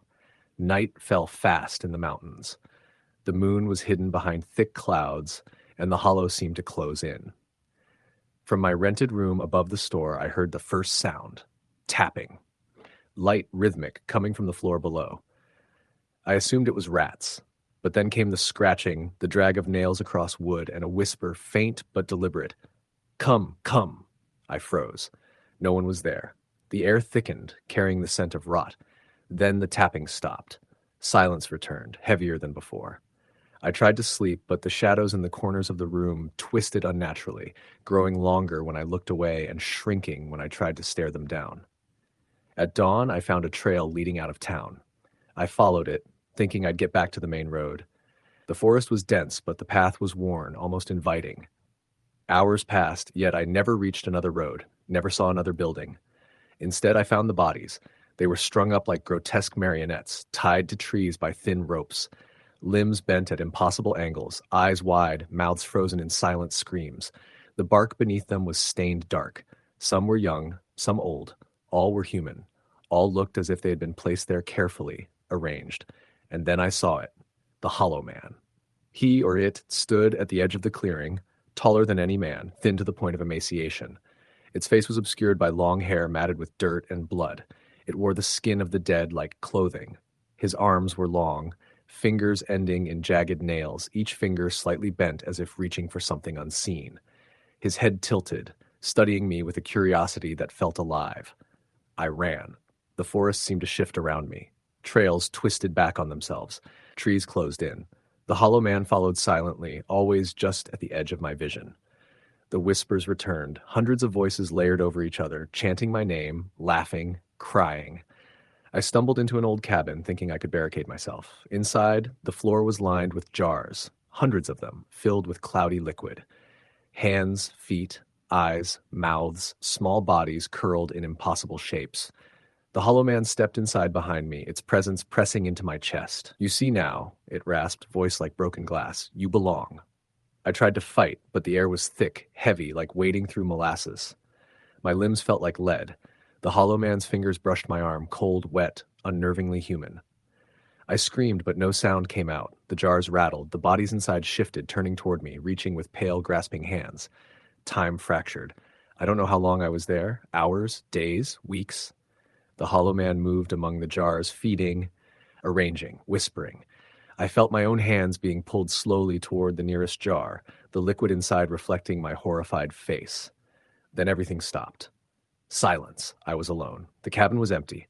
No jars, no Hollow Man, just the hollow, breathing softly, and the fog outside, curling through the broken windows. I ran, though I don't know where. The hollow followed, a low hum in my ears, voices whispering promises and threats I could not understand. Every turn, every hill led me back to the same clearing. The Hollow Man always stood there, waiting, patient, eternal. Now I wander the hills. The locals never see me, though sometimes a hiker disappears and a story circulates of screams in the hollows. I catch glimpses of those who have come before, twisted, stitched together, preserved. They are alive, yet not part of the hollow's endless hunger. And me? I am next. The hollow remembers me. It whispers my name every night. I hear it in the wind, in the trees, in the fog that creeps down the mountains. One day the Hollow Man will claim me fully. Until then I watch, I wait, and I survive, barely in the shadows of a hollow that devours everything and never lets go. Story the end. The morning fog clung to the ridges like a living thing, seeping into hollows and twisting through the tangled roots of the forest. Smoke from a distant chimney drifted lazily into the gray, cold sky, but the settlement down in the valley was mostly still, tucked beneath the jagged spines of the mountains. Out on the edge of the timberline, beyond the meandering creek that carved the hollow, a small cabin sat crookedly, its roof sagging under years of snow and rot. It had no neighbors within shouting distance, and even the local children whispered that no good could come from staying too long near it. Thomas Hale had never been one for ghost stories. He was a hunter, a man accustomed to the solitude of the Appalachian backcountry, the kind of man who'd spent years walking the ridge lines with only his hound for company. When he first inherited the cabin from an uncle he barely remembered, he'd seen it as a sanctuary from the world, a place to get away from the tiresome hum of towns and families. But the first time he set foot inside, he felt it. A chill that had nothing to do with the drafty walls, a weight that seemed to push down on his chest and make his bones ache. He ignored it at first, chalking it up to old wood and mountain air. The cabin smelled of wet pine and mold, and the floorboards creaked under his boots in a way that seemed almost purposeful. He unpacked a few supplies and set about fixing what he could, repairing the roof, boarding up holes, clearing brush from around the foundation. At night, he lit the old stove and listened to the wind howl across the ridges, imagining he was alone. It was a week before he heard the first whisper. He was sitting at the kitchen table, a plate of cornbread in front of him, when the voice came. It was low and rasping, like dry leaves scraping across rock. It said. He froze, fork in midair, ears straining. The voice was faint, almost drowned by the wind rattling the cabin walls, but unmistakably human. "Who's there?" he called, trying to mask the tremor in his own voice. No reply came, only the sigh of the wind and the occasional scurry of something small in the walls. He told himself it had been the draft, a trick of the wind in the cracks. But when he went to bed that night, he heard it again, whispering his name, soft and urgent, always just out of reach, never quite in the same place.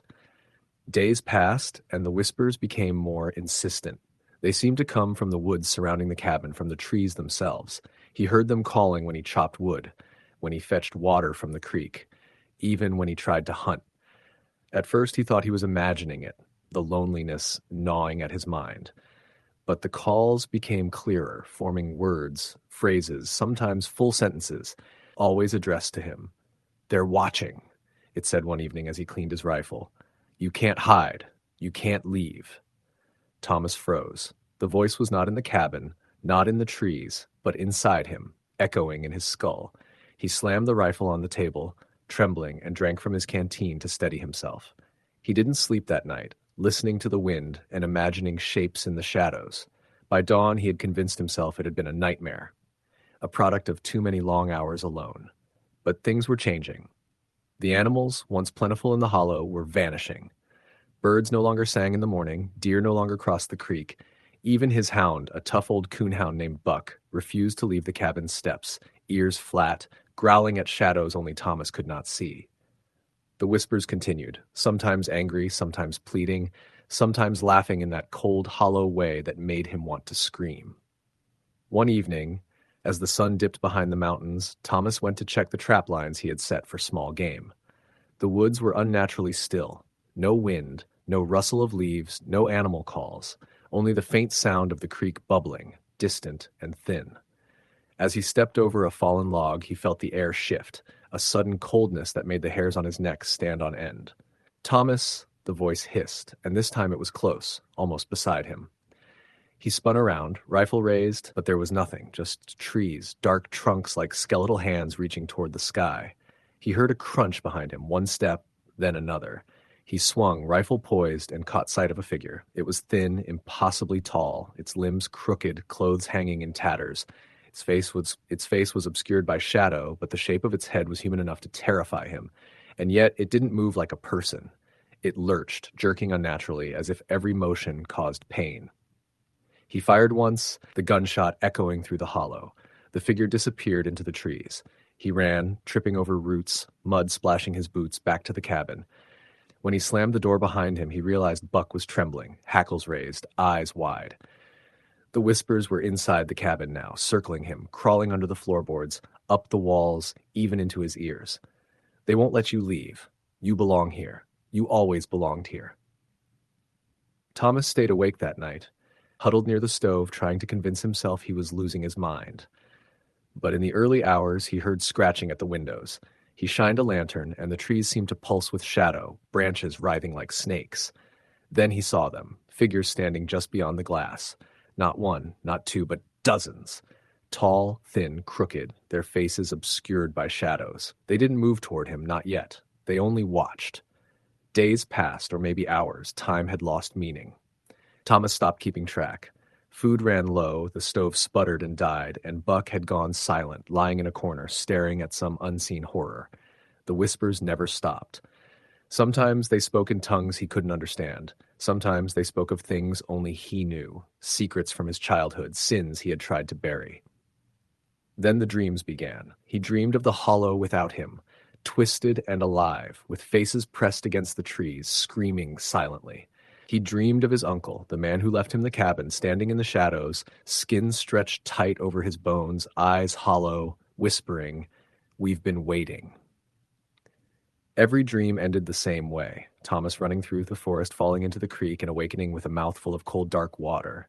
He tried to leave once, packed his gear, called Buck, and stepped onto the dirt path that led down the mountain. But the path twisted impossibly, turning him back toward the cabin no matter which way he went. The trees shifted as he walked, branches snagging his coat, roots tripping him. The whispers grew louder, angry now, frustrated that he tried to escape. By the third attempt, he understood. He couldn't leave. Not really. The hollow had claimed him, body and mind. The figures in the trees were no longer distant. They followed him, just out of the corner of his eye, always in shadow, never quite in reach. Buck was gone, vanished one night, leaving only a puddle of blood and fur at the doorway. Thomas didn't cry. He couldn't. He was empty now, filled only with the whispers, the cold, the weight pressing down from the ridges above. The hollow changed him. His skin grew pale, stretched tight over his bones. His hair thinned, his eyes sunk deep into his skull. He started speaking in whispers himself, words no one else could understand, calling to the figures that no longer waited. They walked with him, always just behind, following. Hunters sometimes came looking, curious about the cabin on the ridge. They never returned. Sometimes Thomas heard them screaming in the night, muffled and distorted, swallowed by the trees. Years passed, though, again, time had no meaning. The hollow thrived on him, fed by his presence, twisting him into something not quite human, something tethered to the land itself. Travelers began to tell stories of the cabin where a man once lived, a man who had gone mad, who now spoke only in whispers, who could be heard calling from the trees if you dared walk the ridge at night. The locals avoided the hollow, leaving it to its quiet horror. One winter, a storm came, heavier than any remembered. Snow piled against the cabin, wind shrieking like the voices in Thomas's head. The figures came closer, not out of malice, but as if drawn to him, to the energy that bound him to the hollow. He stepped outside, feeling the cold cut through him, past bone and muscle, right to the place where only the hollow lived. The figures surrounded him now, hundreds, maybe thousands, shapes bending the snow into grotesque forms. Thomas raised his arms, whispering their language, letting the wind carry his words into the forest. The mountains shook, branches snapped, and for a moment, the hollow seemed alive with awareness, listening. Then the figures closed in, silent now, faces still hidden, reaching with hands that should not exist. And Thomas understood he had become part of it. Another shadow in the hollow, another voice in the wind, waiting for the next unsuspecting soul to wander too close to the ridge. The cabin still stands, crooked and rotting, the chimney collapsed on one side. But if you walk the ridge on a cold, foggy morning, you might hear a voice whisper your name from the trees. And if you listen too closely, if you follow the sound, you might find yourself at the cabin, staring through the windows at a man, or what was once a man, who smiles, whispering in a language older than the mountains themselves, waiting for you to belong to the hollow as he does. Story the end. The road to Pine Hollow was barely more than a rut in the earth, winding through hills that had been forested so long they seemed to lean toward each other in a dark, silent embrace. Alex had come because he needed to escape. He was a journalist, but after years of deadlines and apartment walls closing in, the idea of a remote cabin in open land had sounded like salvation. The deed had been left to him by his grandfather, a man Alex barely remembered, who had died in one of those Appalachian towns tucked into valleys where the world forgot to look. The cabin was smaller than the photos suggested. Its roof sagged, shingles missing in patches, and the porch groaned under the weight of years of neglect. The windows were dirt-streaked, giving the illusion of deep shadow inside. Alex had brought his backpack, a small cooler, and a flashlight. He tried the door. It opened with a groan, almost a protest. Inside, the air was heavy, smelling of damp wood and something sour. He set down his bag and lit a candle, the flicker casting long shadows that crawled along the walls. By the first night, the isolation began to seep into him. The forest pressed against the cabin like it was alive, trees swaying though there was no wind. The only sound was the drip of water through cracks in the roof. Alex woke to a scratching sound at the door. It was slow, deliberate, like nails running along wood. He froze, gripping his flashlight. The light fell on nothing, and when he swung it toward the trees, a movement caught his eye. A pale figure darting between trunks. The next day, he found footprints in the mud outside. Small, bare, and oddly human, they circled the cabin once before disappearing into the woods. Alex followed them, expecting some animal, but the prints ended abruptly. He told himself he was imagining it. The forest had a way of doing that, twisting perception. Over the following days, he noticed things moving. The kettle he had left on the stove would be on the floor in the morning. His shoes were rearranged, candles were extinguished, matches moved. It wasn't just forgetfulness, it was deliberate. And at night, whispers came from beneath the cabin floor. Low, breathy voices repeating his name, coaxing him closer, promising something he could not name. One evening, as the sun set behind gray clouds, he saw her. A girl, no older than 10, standing at the edge of the trees. She wore a tattered dress, skin pale and hair dark and stringy. Her eyes were impossibly black, reflecting nothing. She raised a hand and beckoned. Alex froze. She stepped closer and vanished, leaving only a wet imprint on the soil. He began exploring the surrounding area, desperate for answers. The locals avoided Pine Hollow entirely, warning him only with sidelong glances. One man, thin and stooped, spoke finally. "Don't go poking around that cabin too much," he said. "There's things up there that ain't right, things that never left." Alex pressed for details. The man sighed. "Years back, a girl went missing. Her daddy, he buried her under that cabin. Folks never said much, just left the land alone. But she don't rest. She walks. She waits." That night, Alex couldn't sleep. The whispers returned, louder, demanding. The floorboards groaned as if something beneath was moving, scraping, shifting. His flashlight shook in his hands as the words became audible. "Stay! Stay!" He scrambled outside, the air cold, rain beginning to fall. The girl appeared again, just at the edge of his vision. She followed him without sound, always there, always watching. Days bled together. Food ran low. The forest became a labyrinth, trails looping back on themselves, no matter which way he ran. The cabin floorboards were sometimes soft beneath his weight, the dirt beneath shifting, as if something stirred below. Alex began to see shapes in the shadows, always fleeting, always small and pale. At night, the whispering became chanting, calling him down, beckoning him into the dirt itself. One night, he dared to open the floorboards. Beneath was a small cavity, damp, filled with the scent of earth and decay.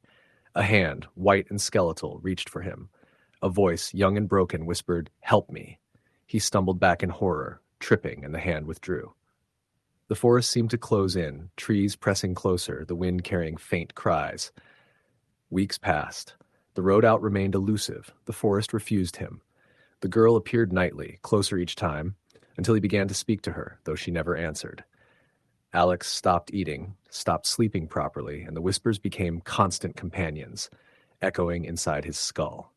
One night he tried to run, following what he thought was the path down.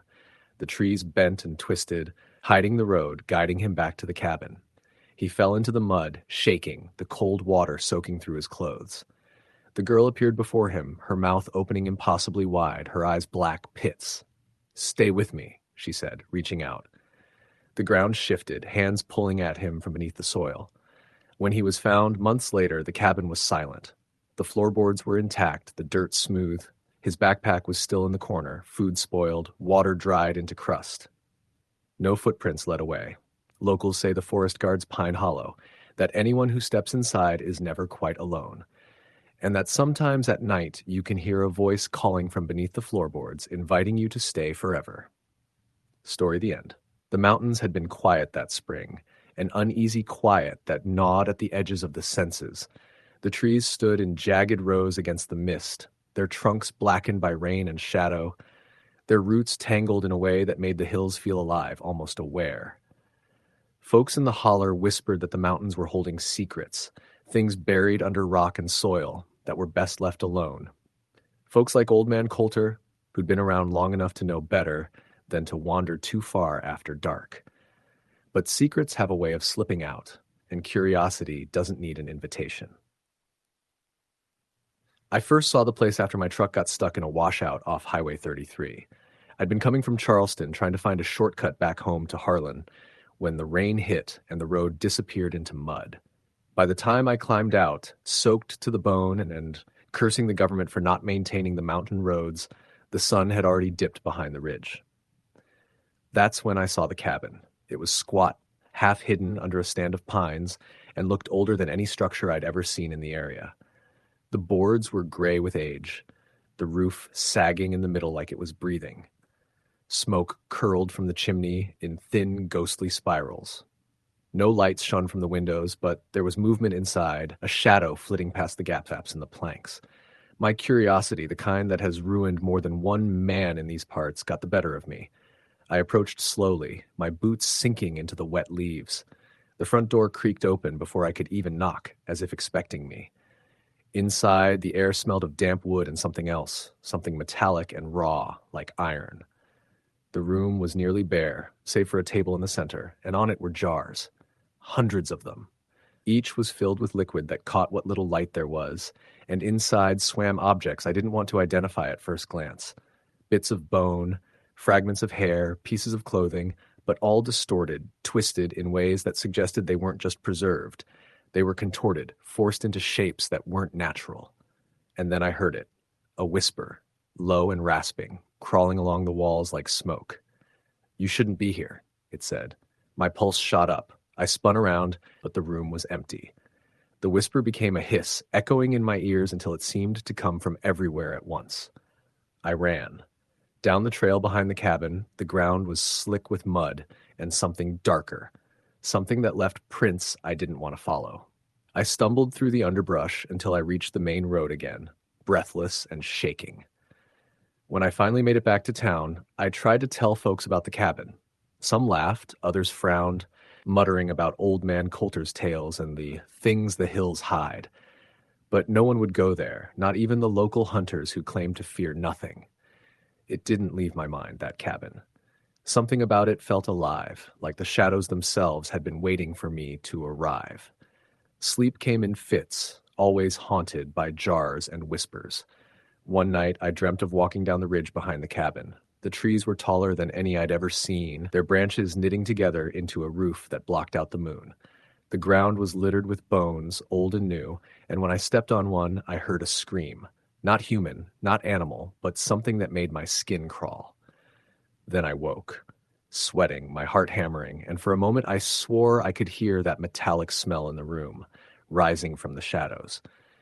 Weeks later, I heard about the missing kids. First, it was a boy from up near Pikeville, then a girl from a cabin near Whitesburg.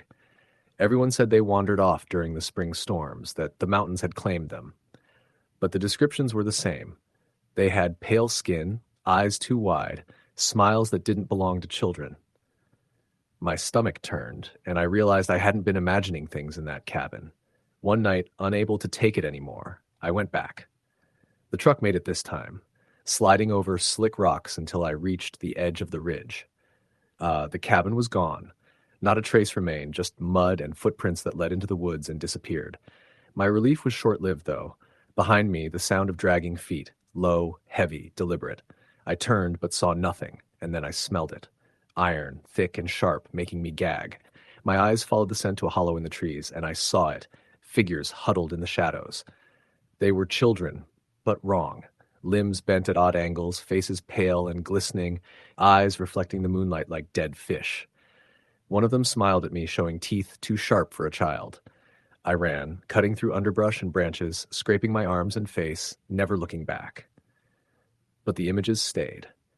Every creek, every hollow, every ridge I passed in the mountains seemed to whisper with the same metallic smell.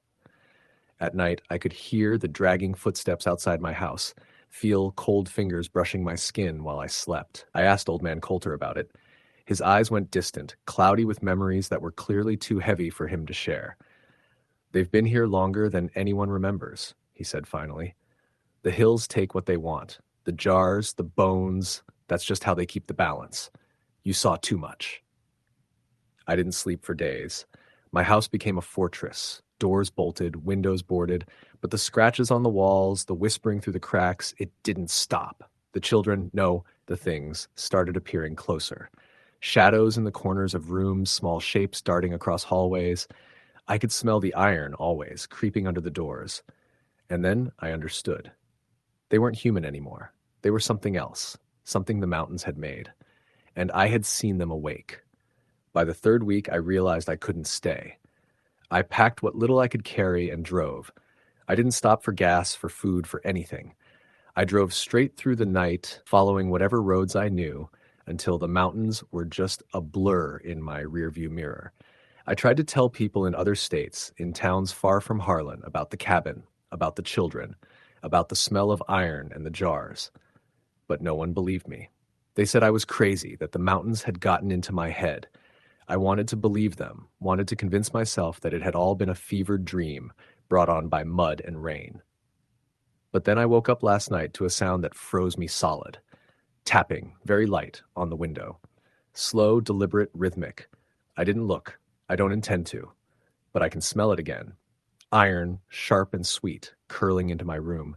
And I know that if I close my eyes tonight, I'll see the cabin, the jars, the children with eyes like fish, dragging themselves closer and closer, waiting for the next visitor. There are no heroes in these hills, no rescuers, no explanation that will make sense. The mountains are patient, the hills are hungry, and once you see what they've kept hidden, they will never let you forget. They are waiting, always waiting. The last bus out of Charleston left Jacob standing in the wet dark with a duffel bag and a phone that had 1 bar of service left.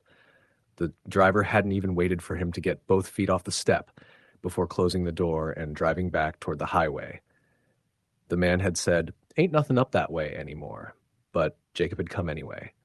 His mother's family had been from the mountains. He had an old deed in a manila envelope, 37 acres in Clay County, an inheritance that had come through some dead uncle no one remembered. He was 26, broke, tired of warehouse jobs, and the idea of a patch of land where no one could bother him had sounded almost holy. The road out of town was narrow, the trees crowding the edges, their branches weaving into a roof that let through almost no light. His phone flickered and died after he took the first turn toward Heart Hollow Road. He figured it didn't matter. He'd printed the map. The first house he passed was a single wide with a porch light that glowed dim yellow through the mist. A woman in a flannel nightgown watched from the steps. She didn't wave. A dog barked once and then went quiet, like someone had told it to hush. By the time he reached the dirt road that led up to the property, the rain had started again. The trees looked like black ribs against the sky. The cabin, when he found it, was worse than he'd expected. Roof sagging, porch missing half its boards, the front door hanging off one hinge. But there was a chimney, and the walls were still standing. Inside smelled like rot and mice, but it was dry. He spread his sleeping bag in a corner and lit the one candle he had. The flame threw a small gold circle that stopped just short of the doorframe. He ate a granola bar, drank from a bottle of water, and told himself that in the morning he'd see it differently. He didn't believe it, but the lie helped him sleep. The rain came harder around midnight. The sound of water dripping through the cracks in the roof made it feel like the forest was whispering. He woke to the sound of something moving outside, slow, deliberate steps on the porch. He held his breath. The steps creaked closer. Then there was a sound like a hand brushing the wall, tracing it, testing the boards. He thought of calling out, but his throat locked. After a minute, the sound moved away. The silence afterward was worse. He didn't sleep again. When the sun finally came through the trees, pale and thin, he stepped outside and saw the mud. There were footprints, bare feet, small like a child's, but long, each toe pressed deep into the muck. They circled the cabin twice before leading back into the woods. He told himself it was an animal, maybe a raccoon, maybe two. He knew it wasn't. He spent the morning clearing the porch, hacking weeds with a hatchet he'd bought at a gas station. Around noon, an old truck came rattling up the road and stopped a few yards from the cabin. The man who climbed out looked to be in his 70s, thin, stooped, wearing a hat stained with grease. He didn't smile. "That your place?" Jacob nodded. "You staying here?" "For now. Got family that used to live up here, I think." The man spit on the ground. "Ain't nobody lived on this ridge since before I was born. You watch yourself at night." He climbed back into his truck and drove away before Jacob could ask what that meant. The days bled together. The cabin grew less alien. He cleaned, patched the door, found an old well out back that still gave water. He even found a rusted wood stove under the porch and dragged it inside. The forest around him was thick and quiet. Too quiet. No birds. No bugs. Just the wind and the distant sound of something moving through the trees when he wasn't looking. The first real scare came on the 5th night. He woke to the sound of whispering. It was faint but clear, coming from under the floorboards. A low, wet murmur that might have been words. He froze, every muscle locked. The whispering stopped after a minute. He listened to his heartbeat in the silence. Then came the creak. Something heavy shifting its weight under the house. He grabbed his flashlight and shone it at the floor. The cracks between the boards were black. He could smell something foul, like meat left in the sun. He pulled his sleeping bag into a corner and sat with the flashlight on until dawn. The next morning, he found claw marks on the underside of the porch steps, 5 of them, long and deep. He packed his bag, ready to leave, but when he reached the road, he saw the truck again. The old man was standing beside it, leaning on the door. "Road's washed out," he said. "Ain't no way down till the county fixes it. Might be a week." Jacob nodded. "You know anyone around here who can give me a ride?" The man shook his head. "Ain't nobody comes up this way. You're best off staying put. Don't go out after dark." Jacob wanted to ask again, but the man's eyes stopped him. They were milky gray, the whites gone almost yellow. He looked like someone who'd seen too much. That night, the whispering started earlier, before midnight. He put his ear to the floor. This time he could make out words. "Don't leave," it said. "Don't leave." The voice was low and broken, like breath through water. He went outside with his flashlight under the cabin. There was nothing there. There was nothing there, just wet dirt and the rotted posts holding the place up. But when he turned to go back inside, he saw something hanging from the tree line. It was a piece of cloth, blue like a child's shirt, caught on a branch. He pulled it free. The fabric was old, stiff with mud, but there were darker stains on it too. He dropped it and ran back inside, locking the door. Sleep came in fragments. He dreamed of hands pressing up through the floor, reaching for him. In the dream, the hands weren't trying to hurt him. They were trying to pull him down, like they needed him. In the morning, he found the footprints again, smaller this time, leading from the edge of the woods to the porch, and then stopping at the door. He started to notice other things. His tools moved when he wasn't looking. The matches he'd left on the table were suddenly outside, half buried in mud. The water from the well began to taste metallic, sharp. He boiled it, but it didn't help. He decided to find the old man again, to demand answers. He followed the road until it curved down toward a hollow where the trees thinned. The air there was cold, and he saw smoke rising from behind a tangle of brush. A cabin stood half hidden in the trees. The old man was sitting on the porch, whittling. "You see her yet?" he asked before Jacob could speak. "Who?" The old man didn't look up. "The girl. That's her land you're on. She don't like folks staying." "There's no girl," Jacob said. "Someone's messing with me. I hear voices. Footsteps." The old man spat into the dirt. "Ain't no one messing with you. She was 12. Folks back then didn't have no sheriff come looking when a girl went missing. They found her bones when they tore the old well out. Daddy hung hisself after."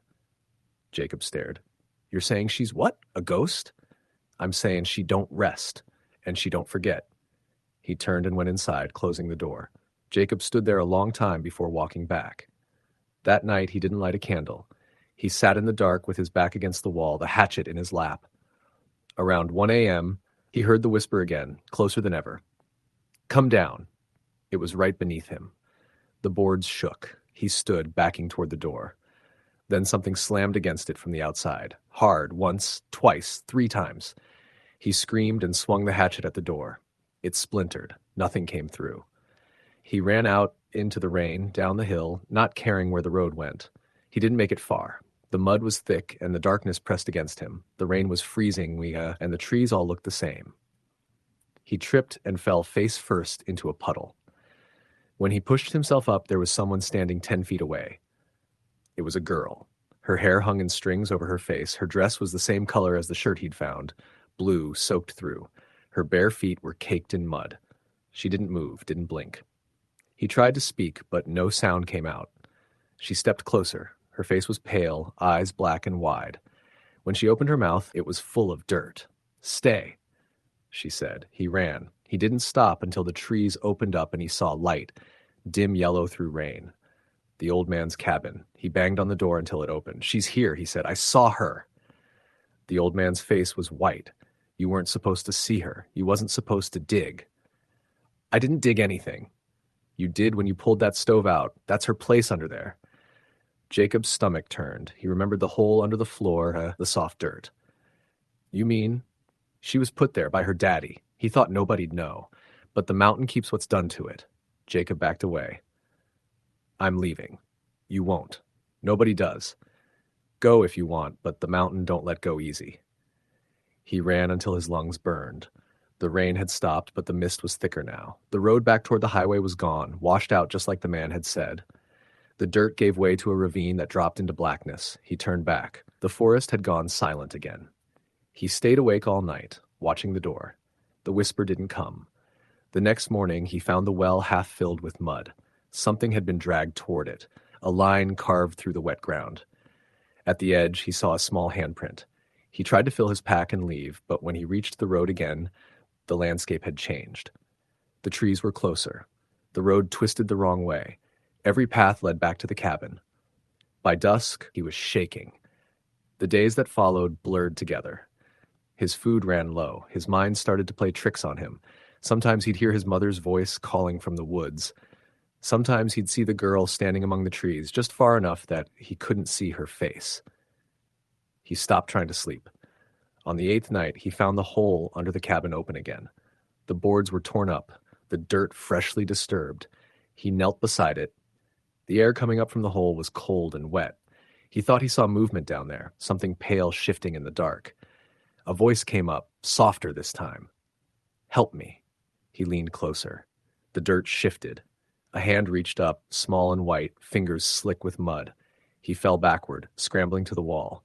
The hand clawed at the edge of the hole, pulling a thin arm, a shoulder. Then the girl's head emerged, hair clinging to her face. Her eyes opened, and the smell hit him, rot and wet soil and something sweet like decay. She pulled herself up, bones cracking with each movement. "Help me," she whispered again, stepping forward. He swung the hatchet. It hit the wall. She didn't stop. Her eyes were black pits. Her mouth stretched too wide. She reached out and touched his chest. The cold went straight through him. He woke at dawn, lying outside, covered in mud. The cabin was quiet, the door hanging open. The hole inside was gone, just smooth dirt floor. He tried to leave again, but the forest was different now. Every direction led him back to the cabin. His mind slipped. He talked to her at night, even when she didn't answer. Sometimes he'd hear her under the floor, humming. The old man's truck came up the hill a week later. He found the cabin empty. Inside, the walls were carved with words: stay, stay, stay. On the table was Jacob's phone, its battery dead, the screen cracked. In the corner, the floorboards were disturbed, soft like fresh soil. The man didn't stay long. He locked the door from the outside and drove away, not looking back. They say the light still burns there some nights, a faint candle glow through the cracks. The footprints still circle the cabin, small and bare, never fading no matter how hard the rain falls. And sometimes if you stand quiet by the old well, you can hear a voice coming from below, soft, broken, asking to be helped, while another voice deeper whispers, stay. Story the end. The air in the holler was thick with the scent of damp earth and pine. The sky, a bruised purple-gray, hung low over the ridges, pressing down on the narrow dirt road that wound through the Appalachian mountains like a wound on the land. Few dared venture that way, especially after sundown, and those who did spoke in hushed, hurried tones of the strange things that lived in the forests, things that weren't quite human. Eli Crawford had never been much for superstition. At 24, he considered himself practical, grounded in the real world. He had grown up just outside of Pike County, Kentucky, and had left for Lexington to study mechanical engineering, but the mountains called him back after his father's death. He had inherited the old family cabin, a squat structure of weathered logs perched on the side of a ridge, far enough from the nearest neighbor that silence had a way of pressing in on you, thick as molasses. The first night he spent there, Eli noticed a strange quiet. The wind whispered through the holler, carrying with it a faint metallic tang that made him wrinkle his nose. His dog, Boone, a lanky blue tick, wouldn't settle, pacing restlessly on the creaking floorboards. Eli chalked it up to the unfamiliar surroundings and the wild animals of the forest. But then he heard it, a slow, deliberate scratching at the edge of the cabin, right outside the door. He grabbed a flashlight and swung the door open. Nothing. Just the trees, their black forms writhing in the wind, and the ground, slick with evening dew. Boone growled low, his hackles raised. Eli felt a twinge of unease, but told himself it was probably a raccoon or a stray fox. Still, he bolted the door and checked every window, his heartbeat hammering in his ears. That night, he dreamed of the holler differently. He dreamed of a man, or what he thought was a man, moving on all fours through the underbrush. Its eyes glowed a faint yellow, and its teeth glinted as if polished with human hands. It whispered his name, Eli, over and over, in a voice that sounded like the wind twisting through the holler. He woke with Boone trembling beside him and a wet patch of soil on the doorstep, as if someone or something had been kneeling there, peering inside. Over the next few days, the scratches continued, sometimes at night, sometimes during the day when Eli was working in the small vegetable garden he had started. The forest around the cabin seemed alive in ways that made his skin crawl.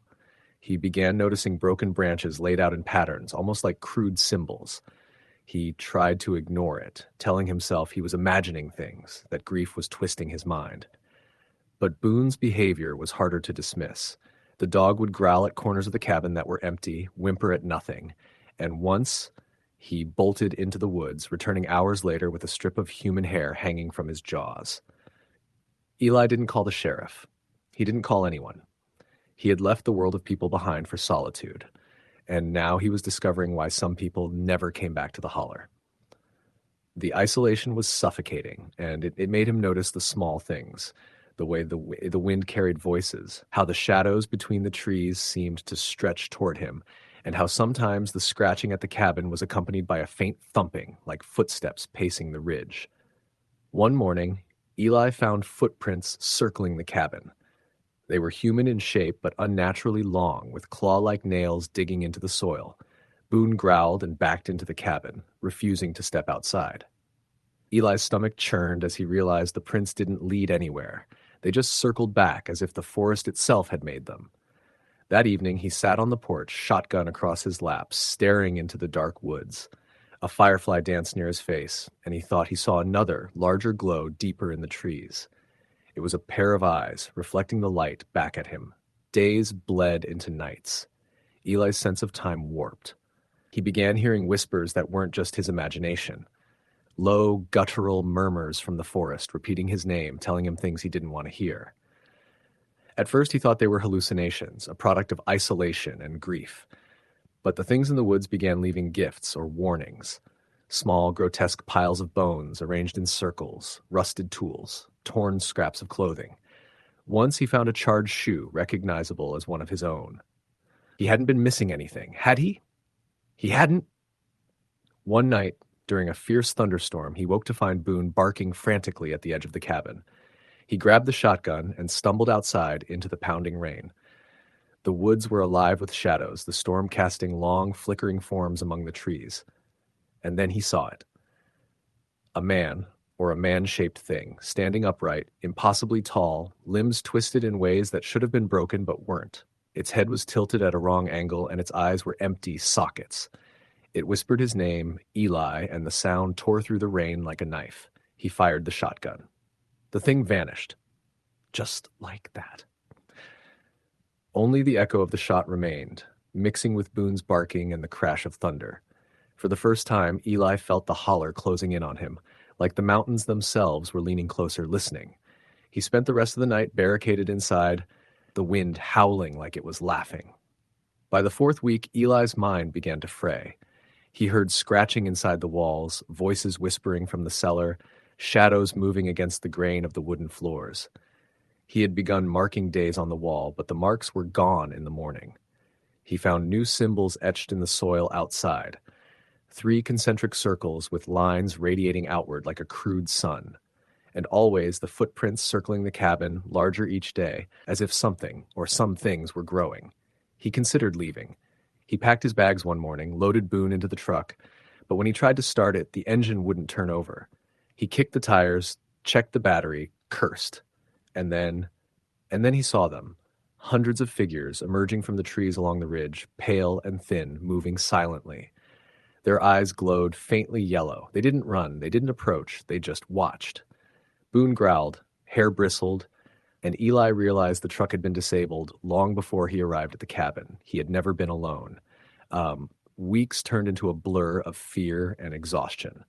Eli barely slept, ate less, and started seeing things in the periphery. Figures crouching behind trees, shadowy hands reaching through cracks in the cabin walls. He tried reasoning with himself, trying to find logic in the terror, but the logic failed him. He began writing in a journal, desperate to anchor himself. The pages filled with sketches of the symbols, the footprints, and the figures with twisted limbs. Each night he left the door unlocked, hoping someone would come, but no one ever did. One evening, Boone went missing. Eli searched the forest until the sun bled away, calling the dog's name. At the edge of a clearing, he found him, but not like he expected. Boone was lying in the dirt, perfectly still, and around him were small, crude dolls made from sticks and cloth. Their heads were covered in mud, with tufts of hair poking out. One doll had Boone's collar tied around its neck. Eli's stomach turned. He ran back to the cabin, slammed the door, and sat with the shotgun across his knees, shaking. Then came the knocking. Slow. Deliberate. At first, it was a soft tap on the cabin door, like someone knocking politely. Eli ignored it.